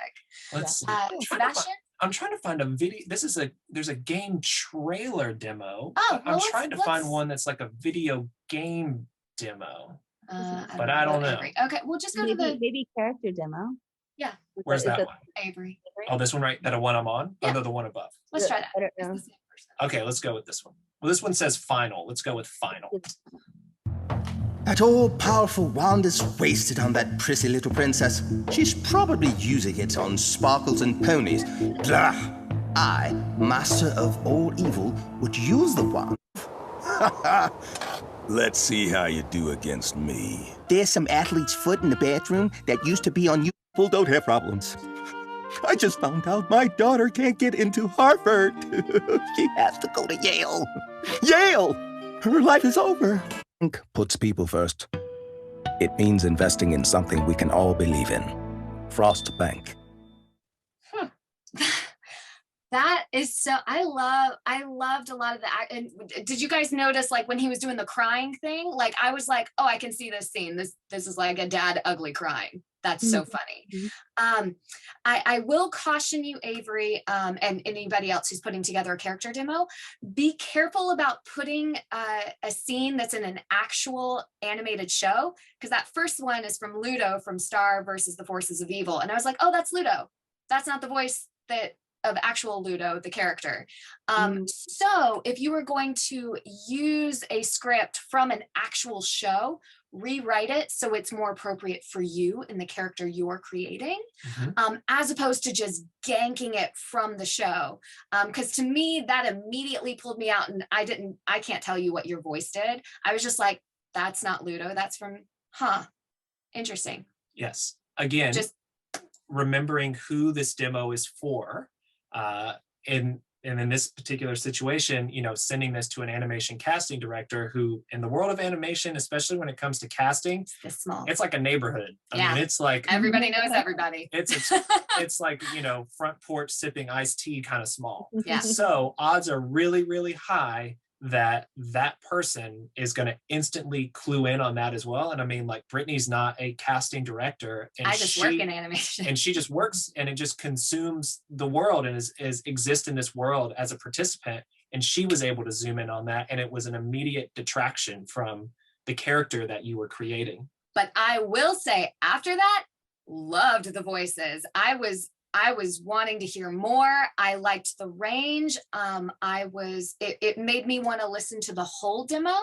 And I thought that was an interesting choice to end on a like commercial. I thought that was really interesting. I was like, what is that from? Oh, that's kind of, or like, what kind of character is that? So I thought it was an interesting choice. Yeah, I heard a lot of duplicate characters that lived in a similar space, just through the moments we clicked in. So, which is why I think the demo is still 20 seconds over, I think is what it was. It was like 1:20 or something. Let me see. Yeah. So you could probably trim a little bit. So I think in this case, like, editing would be your best friend, and it would just help sharpen the materials that you do have on there. I think that would be really great. And then also for me though, like, again, because I'm coming at this from an added layer of the production side of things, it's really important that the sonics from moment to moment, scene to scene, show to show change. And for me, it felt like the vocal felt like it just lived on top of everything, and that just like some support underneath was just kind of bubbling away underneath, like not really doing much. On a television show, all of that stuff works intimately together. In a video game, all of that stuff works intimately together to create that feeling of immersion. And so if you were actually ganking these from real world projects, it would be mixed different. It would sound different, and it would also help heighten the characters that you're doing, you know? And so it's just another layer of things to consider in terms of how you want people to connect with you and what kind of rooms you're wanting to be in. So again, the baseline question, am I getting the quality and quantity of work that I want? Yes, fantastic. No, then take a look at these things. Those are places to start. That's always the best place to start. So yeah, great. I found the range delightful, Avery. Like, I felt like, oh, this, you would be able to play, and it was fun. Like, that part of the ride was fun. Like, oh, and he went over here. Oh, went over here. Like that was super fun. That cry, Dad. Yeah. So given that it's 11:40, and I know we didn't listen to any narration stuff, but narration is kind of like, it's a more long form thing, and I don't think we could really do it complete justice in the context of the demo listen derby. So again, we're going to make ourselves available at the end with some information about how to get on our calendar for all that kind of stuff. Do we want to shift over into like questions and doing more things like that so we can be the most help to people? Or what do you think, Tish? Did we listen through to anybody's animation demo? That might be interesting to just do that. Is that worthwhile? Listen to another animation demo? Just all the way through? Oh, we didn't have the experience of listening to one all the way through. Yeah, we can. Let's pick one. Let's pick one we haven't listened to. Okay. For fun. How about another? We've listened to two guys, maybe a girl. Maybe a girl, Michelle Campbell. Works for me. Yeah, let's do Michelle. Right in the middle. That way we get a. Let's see. Let's hope it is around a minute. Woo! Coming in hot! I'm looking to get out of third period. I like fast cars, hot nights, and a stiff drink. Hey, you got a light? I can't do this anymore. 1 second I'm supposed to be normal. Then I'm supposed to be a superhero. And I'm supposed to grow up and be a kid. Ooh, just give me those jelly beans, Mom. Come on. I just love gardens. I wish I was a gardener. Life comes at you pretty fast. You gotta savor every minute of it. Just in case you guys forgot, I'm a shrimp. I can't swim that fast. I have no idea how to make a quiche. Sadie, say hello, everyone. Hello, everyone. Hello. It's time for me to expel those little brats once and for all. Is there an army of plant monsters at the door? Sure. Do they want to plant seeds in our skulls? Of course they do. Is my talking making things worse? Yes, probably. So Michelle, I'm going to give you the same note I gave Avery. Some of those scripts, I'm like, oh, that's from this show, and this show. Because I've seen all those sides before. So like, especially that last one, which you do them so well. So I was like, that's fine. And you kind of sound like the people who cast them. So maybe you are the voice of those characters. Then that's great. It wasn't super distracting for me. I love how fast this demo moved. So for those of you working in animation moves like lightning. It's so quick. And from this, just sonically, I'm like, oh, Michelle understands animation. She's either been working in it, she knows the pacing, she gets the thing, she's solid. And I liked how there were, for me, I felt I knew exactly where to cast her. She does a lot of young people. She does a lot of, if it's an older character, they're kind of more higher pitched and kind of like Dottie. But I really felt like I knew what kind of character she plays, where she lives, and I could hear different networks that I could cast her in. Yeah, for sure. I feel the same way. Yeah. I thought I loved the pacing of the demo. I thought there was a good amount of range on there, which felt really nice. Yeah. And like the scenes felt really believable in a lot of context. Yeah. And then also I thought, just because we've been talking about it kind of peppered throughout the whole day, production wise, most of it felt pretty genuine and it wasn't distracting. There were a few that jumped out to me of like, but most of them, but not enough to be distracted. I was along for the ride, which was great, which is exactly what we want. Yeah. So really good job. And did you guys notice when listening to her in some of her scenes, the characters didn't live in one place? Like the character would be talking like you and I are, and then suddenly she'd be crazy and have like a moment or something. That is so spectacular to think about in an animation demo. These characters change emotionally at a hat. So how many changes can you put in there in that one character that shows us where that character lives? But it's what still adds, the same character. It's still the same character. Yeah, exactly. Yeah, exactly. Same character, same voice, but how can you have a crazy emotional change? That's going to bring the funny and the comedy and the movement to each little snippet. Yeah. And I think that's what I loved about this demo. It made me laugh. The timing was really good. It was super funny. Each one was really, really clear. And in a range. I thought it really kicked in with the superhero teen on like the fourth spot. That the first ones were kind of like, and then that one really clicked in for me. And yeah, and I did get a as seen on TV feeling about this, like, oh, as seen on TV, and I could do a quick session with her. So yeah, that's super fun. Absolutely. And I mean, Michelle, your range is great, but did you guys notice that everything felt believable and kind of lived in her thing? She didn't have nothing felt like she's over here and then whoa, way over there. Like if your range is not crazy, that's okay. You can still create so many different amazing characters. Is the goofy gardener lady, was that from a show, Brittany? Did you recognize that? I didn't recognize that one. I recognized the superhero one. I think that's from DC Superhero Girls, but I could be wrong. Yeah. And then there's one from Amphibia, and then there's one from another show. The last one is from something. I can't remember. From Phineas and Ferb? Yeah. Is it Candace? It was in that range of Candace, but it was really good. But I want to watch that Goofy Gardener lady show. Oh my God. Yes. 100%. Yeah. Cool. Well, guys, go ahead, Brittany. I was going to say, so do we want to answer some questions and stuff? I think that would be a nice way to finish, to take some questions, and you guys are asking great questions. Let's grab some. And Joshua, do you want to guide us in how we should do this? What's the best way? And we want to hear people's voices if we can, right? Here, Joshua. Testing. Well, I did see one question from, I think, Catherine.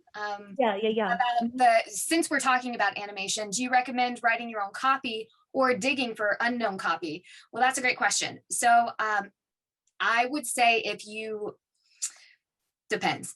If you are hiring a demo producer, they should be writing original copy for you based on characters you create, and you guys collaborate over those things, but they should be writing original copy for you and not pulling things out of a bin. That's just standard now. If they are pulling it out of a bin, walk away. Because again, it's that thing of people who work in animation, they're going to hear those scripts and know exactly those characters, and it's just it can be distracting, like we saw today. If you are doing your own animation demo, which if you have the skills, go for it, why not? I would recommend writing your own copy based on characters that you have created and characters that you do really well. And if you are inspired by a character that is on TV in a show that you like, just rewrite it to make it unrecognizable, so it fits more with what you do instead of what that original character or actor did before you.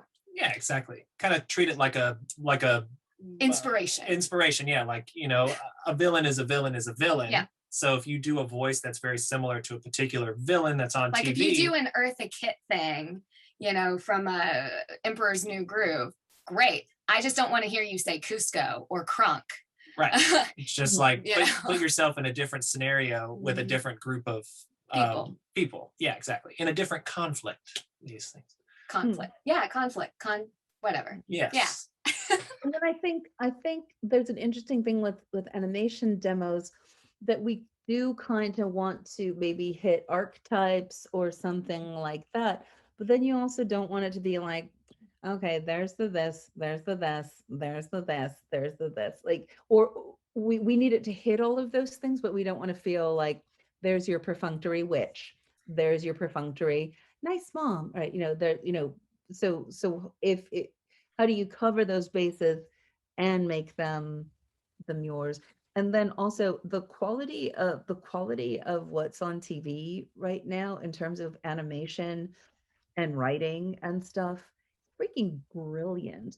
So we also don't want it to, like, if you're writing your own, then you make sure that it's funny, that it's funny, that it's not generic, right? That it pops in a way that good copy does. And exactly with what Tish is saying with animation, because there's so much good out there. And if you are wanting to move into the animation realm, it is a very, it's a pretty small pocket. So you want to make sure that your stuff is really competitive. And so if that is the game you want to play, A, invest in animation classes.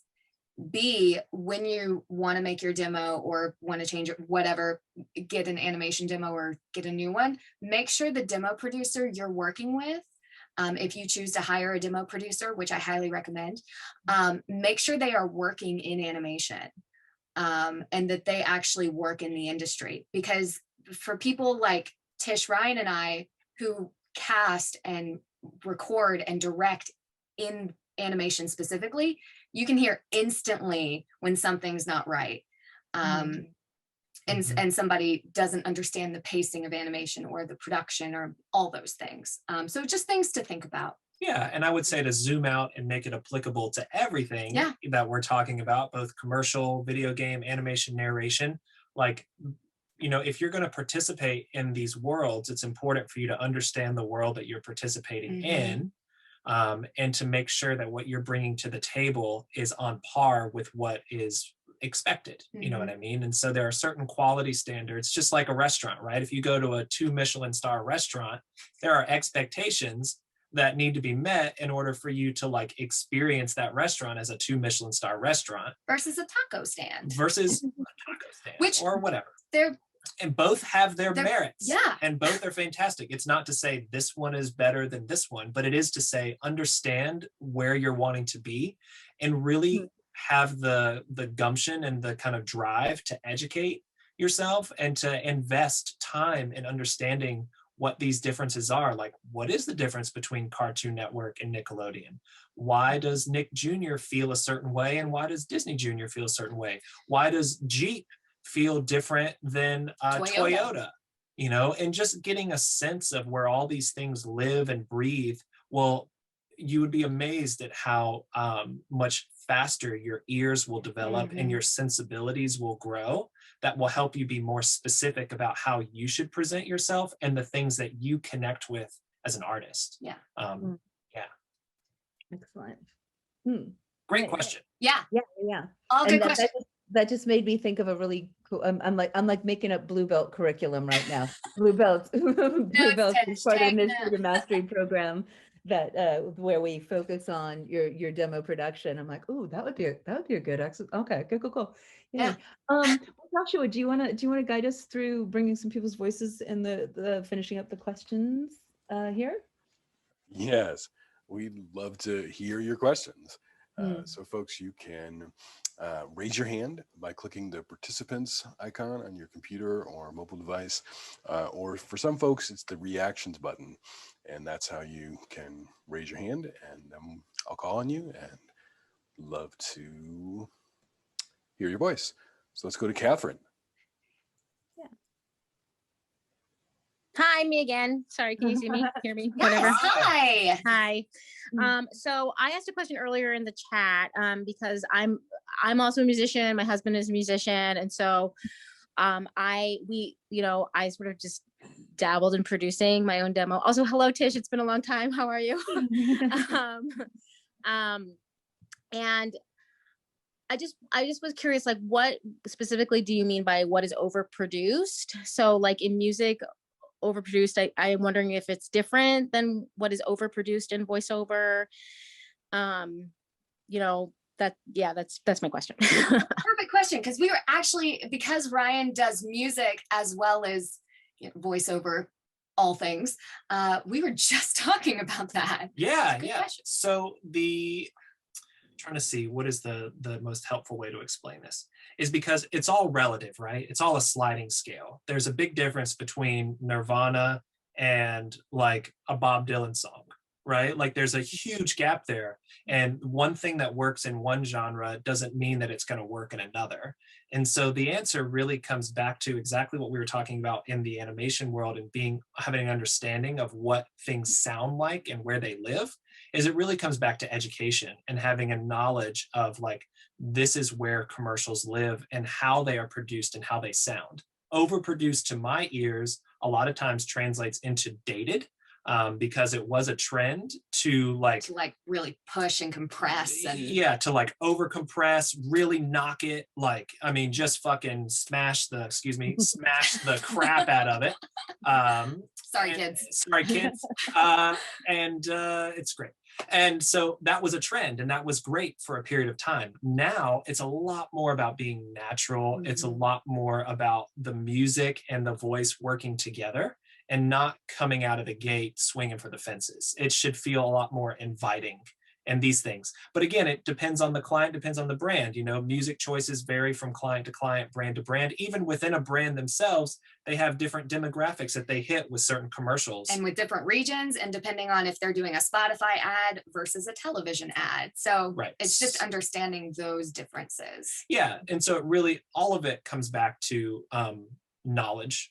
And it comes back to research, and it comes back to just having a understanding of existing in that world. Like, from the music world, if somebody said like, I really want this to smack, you would know what that means. And you would know what to turn up, what to adjust, how to make it, really pop on all those levels. Same thing with this.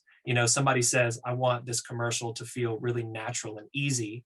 Well, what are the tools at my disposal in order to make sure that happens and that message translates? Does that answer your question? I know that's not like just do this, but like, does that kind of answer your question? Okay, great. Thank you. Yay. And those who don't know, we put our website in the chat just for anybody who needs. And we'll put it up there again because I know it gets kind of lost in there, but so don't stress.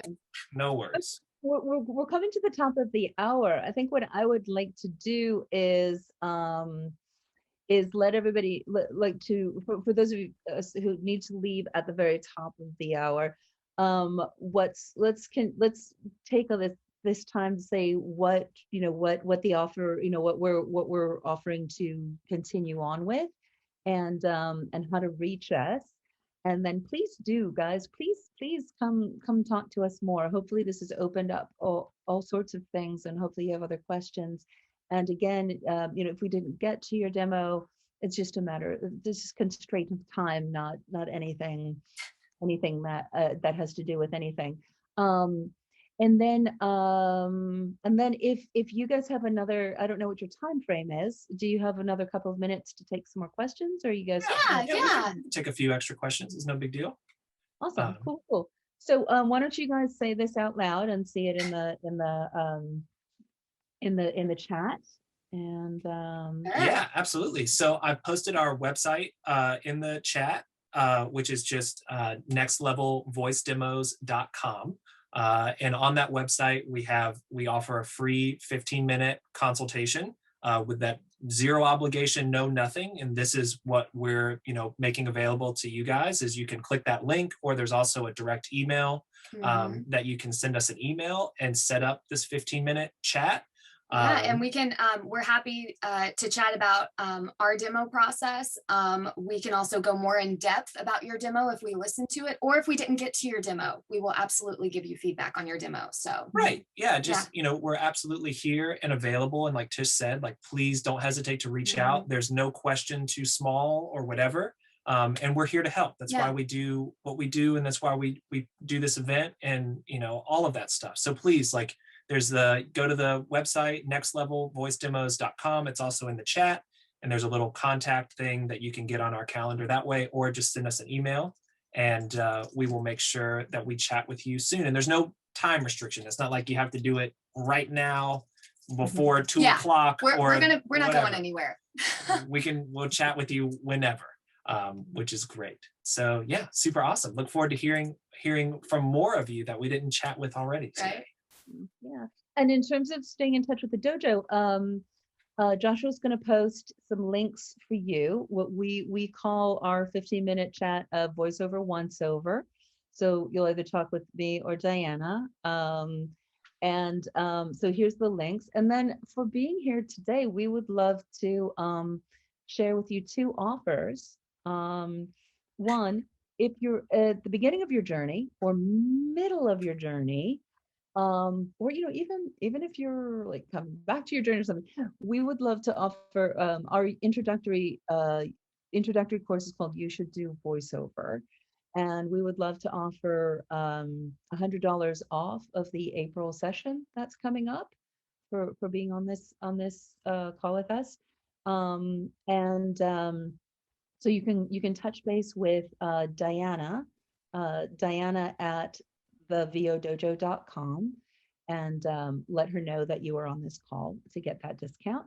And also, if you're on anywhere on your journey, or so we're offering either a discount on the You Should Do Voiceover, or we also have our VO Dojo Pro Fight Clubs, which is our working pro workouts that bring together top-notch talent with the decision makers who hire us. And if you have demo reps and booking, you can apply to be a player, but everyone can audit. So we'd also like to offer you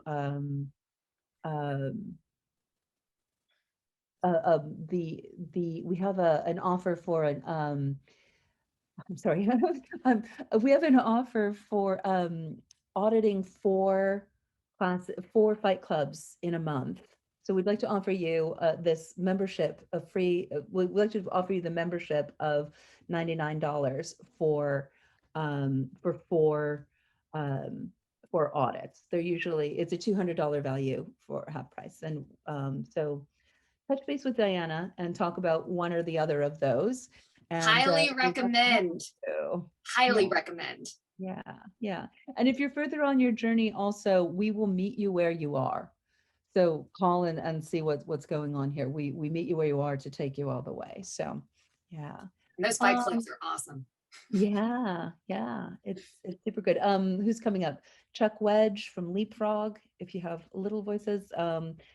Renee Johnson from Disney Character Voices is coming up. Yeah. So cool. Well, let's see. So if anyone has to leave, thank you so much for being here. We look forward to hearing and talking with all of you. And you want to take like another 10 minutes, Brittany and Ryan? Yeah, That sounds good. Props through some questions. All right. Take it away, Joshua. Well, yes, thanks everyone for being here. And now let's go to Bridget. Hi. Thanks Hi. for doing this. It's super helpful. I'm just at the beginning of my journey about to make a demo, so I appreciate it. Super quick, one clarification on your earlier thoughts. For animation, I know you can possibly write your own stuff if it's similar in tone, but for commercial, should you write your own copy and then use a real company name, or should you literally take from an actual commercial? This is I would say the exact same thing that I said earlier about, especially for commercial. I highly recommend working with a demo producer. And if you are working with a demo producer, they should be writing original copy for you with real clients. That's what we do. We write all original copy based on all of those brands' current campaigns. So that way you feel current. When someone hears the commercial or hears the spot on your demo, that's someone being a casting director or agent. It feels authentic. It's like, oh, I cast for Dove earlier this year. Oh, this is not the spot I cast. This must be in a different region. I totally believe that person would have booked that. Great. Yeah. So it adds to that authenticity. Yeah, I see. Thank you. Yes, and does every track have music? Every single bit of your stuff, should it have music? It depends. It really is about referencing and understanding like how those brands market themselves, and then making sure that you fit in a consistent way. There's no one size fits all, and everybody is different. And so again, it comes back to just the initiative and like the research of understanding the world and where you're going and what you're trying to accomplish, and then using the music, using the sound design, using the performance, using all the the things, the colors of the wind, so to speak, to paint that picture and make sure that it's a consistent picture with the image you're wanting to put out. Thank you so much. Of course. Thank of course. you. Who's up next? Thanks, Bridget. Sure. Now let's hear from Angela. Angela.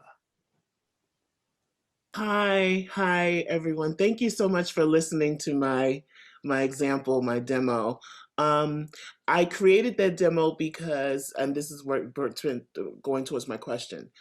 Casting director, I'm new to this, wanted to hear me, sent a request to hear my demo, which I did not have yet. So I sent them, and I'm in the dojo with Tish. Green belt right now. At the time I was yellow belt.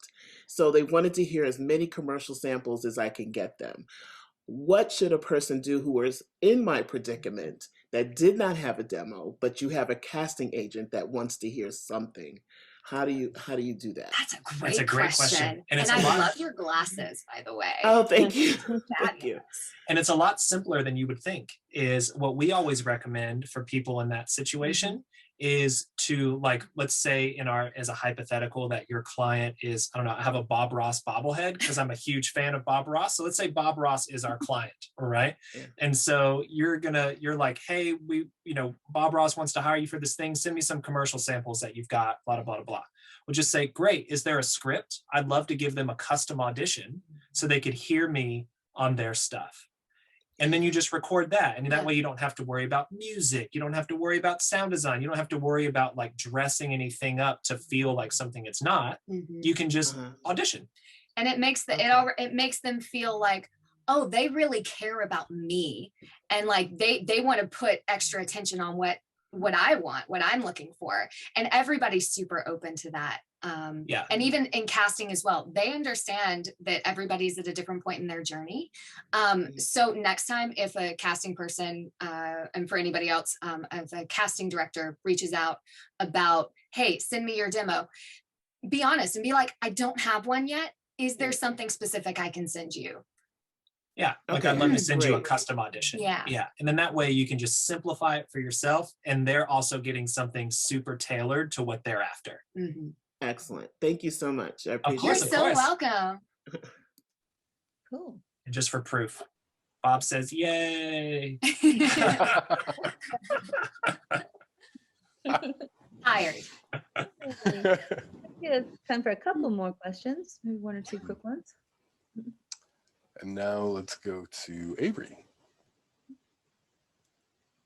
A little happy tree right there. Right? Yeah. So I put the cart before horse before the cart, or cart before the horse. You know, when I did my demo, I thought that's how it should go. That you know, he should have everything for me. But when I got there, it was like stacks of copy. And as I was going through it, I was seeing like derivatives and repeats or whatever. And I was like, man, I wish I could have, you know, brought my own stuff. I think I said it out loud, and he said, yeah, you could have. And I was like, man, I wish I would have known that. You know what I mean? Oh, So, no. yeah. That So, but being there, I just made the best. How to say, lemon drops out of lemonade. Or lemon. Yeah. And so I may do. And but it's good to hear all your feedback, because most of the stuff that I was doing, I was like, man, this doesn't feel right. But it would be like going to a doctor saying, should you use that needle? You know what I mean? Like it was his expertise that I felt like I would have been questioning had I said something. But it was someone referred by my agent, and that's who they use, and they know what they're looking for, etc. You know, that's what they were saying. So my thing is, with the consult, the 15-minute rates and stuff like that will be talked about. And we can talk about any of that stuff, and we can talk more specifically, like, well, beforehand, if you wanted to reach out, we would listen through your whole demo all the way through and have even more. If you had any other questions or more specific thing, we would be happy to do that. So yeah, of course. Yeah, absolutely. And so sorry that happened. Yeah. I mean, it's like, it sounds no, like that's what I'm saying. Like I knew I wanted to do this like years and years and years ago, but right before the pandemic, I was like, I want to do this. And so I did it, went in studio kind of thing. But it was like all these classes I took after, I was like, oh, of course. You know? No. You know what? Your first, you know, you know, you don't necessarily marry the first person you go out, right? That's what I felt like I did. Exactly. And that, you know, and that you learn from relationships, right? Like, oh, wow, that was okay. Yeah, you know, but I think that you just in general, and maybe we might want to we're coming up on the 10 minutes, but okay, yeah. You know, in general, your demo there's your first demo, and then it will constantly be growing as you grow and as you get more spots, and you'll figure out, is this one better, or is this, how does it, so a demo is like your garden, right? It's like, what are you putting forth to market right now? Right? What is the level of your produce right now? You know, but it's not something like this is where it starts and that's the only one. So I think because the first one is, you know, your first love is so like, oh, the first, it can get precious, but then you're like, all right, so yeah, and your demo is, you know, it's impactful, you get it, so yeah. And we've all been there. Yeah, exactly. So you're not alone. It's part of also understanding that the idea of everything we do at the dojo here is about how do you creating the, you know, the sustained successful career, right? So yeah. Thank you. All right. Ooh, yeah, we'll look for your email. We'll chat more. Okay. Yeah. Well, I actually have to run, guys. I've got another thing. Let's see. I'm wondering, if we can answer these, I think there are 3 more questions. We can hang out for the other 3. We're happy to do that. Okay. Or we can. You know, I'll just tell them. I'll just tell the person that let's finish up. Let's do popcorn on these, and we'll thank everybody and finish together. So sounds great. Who's up next? Okay, let's hear from Phyllis. Phyllis. A quick question. Can you hear me? Yes. I see I submitted under waveform. Would you have professionally just skipped over that? Because I realized I didn't send the MP3. No, not at all. In terms of file, just because this opens up kind of a broad question, is in terms of file formats, you know, we always recommend having your demo as an MP3 just because the file size is smaller. And it allows you to attach it to emails easily and for it to get handed off to a lot of different people quickly and easily. But for your website and for your professional materials in that way, do the high res version. You know, you want it to sound its best. And since it's going to live up on your website and be up there in that way, use that format for that is what we recommend. But no, we didn't pass over your demo because it was a wave. And casting would be specific what they want to hear. So just look and see what they want and make a decision from there. It doesn't matter. Yeah, but it does matter in reading instructions really carefully. And good that you noticed, but it like just in a like just a happy like, oh yeah, oh, the slate was supposed to be at the end. Oh, 2 takes. Okay, you know, just get in the habit of taking in all the information thoroughly and rechecking, because it's really easy because everything needs different stuff. So it's a really good thing to notice on everything. Thank you. You're so welcome. Okay, 2 more questions. Terrific. Yes, let's go to Jeffrey and then Chris. Jeffrey. Hi, everybody. Can you hear me? Hi. Yeah. Hello. I had a question about animation and video games. So if we're writing original content, or we're specifically not copying existing copy, is it worth considering trying to subvert expectations? I feel like I hear a lot about how people get cast because they make choices that are not the obvious ones. I think like James Woods for Hercules in Hades, or the big booming man's voice for the baby in Roger Rabbit. Is that something that you would recommend exploring, or would you find that distracting? It totally depends. For auditioning, I think that's great. Like, do what's in your heart, and if you think there's a specific voice that isn't quite the type, go for it. But that's a whole nother conversation. But for demos, yeah, I would say whatever scene you can create that's super funny for that voice, go for it. As long as it's specific to you, like as long as it feels specific. I don't have to have the same thing in my brain that you have in yours, but as long as I feel that it's specific and full and feels real, go for it. Yeah, it's really not about you know, any sort of trickery or any sort of like, it's not that complicated. It really just comes back to, you know, memorable characters. Can we hear the action in the scene? And are we right there with you? Does this feel like, you know, do I care really is what it comes down to. Like the only reason, a character I want to see. Yeah, you know, like, do I love this character? Am I connected? Am I with you? Or do I hate this character, but in a great way? Exactly. You know, so in that regard, that really becomes your area to be creative and be in the driver's seat of like, does this like little baby have a big booming voice, or does that this could be really funny? You know, does this massive elephant have a teeny tiny little voice or whatever? Like, that is where your creativity comes in, and that's where that collaboration, you know, in terms of writing scripts and working with a producer and all that stuff comes in. But great question. Yeah. Thank you so much. Awesome. Bring it home, Chris. Thanks, Jeffrey. Go ahead, Chris. All right, I'll bring it home. Thanks, everybody. This is really awesome. You were great. Thanks for listening. Kind of a technical question, Ryan, for you, because you mentioned distortion in my demo. And I've had it retweaked once before because of a similar comment from a casting director who was interested in hearing it, but it was like, this is great. It sounds a little blown out, so can you have them redo it? So I set it back, redid it. They came back and said, this sounds great. So it's at the point now where it's gone through once with that. So I'm just wondering, and again, I'm just curious, what can I do to fix this issue? Because it's not on my end, obviously, and you guys like what the demo is performance-wise. So how do I address this issue without, I don't want to offend this this engineer, because, you know, I really respect him and love what he's done with my work. I just want to fix that issue. And maybe it's on my end with my computer, or what can you tell me? Well, I would say from an engineering point of view, like, it's a very specific, and I wouldn't say it's an easy fix, but there are certain tools, and it would take a little bit of finesse to go in and like correct those things, since it's always better to get it right at the source than it is to have to go back in and finesse something after the fact. Right. So unfortunately, there's not like a super direct answer of like, oh, just do this.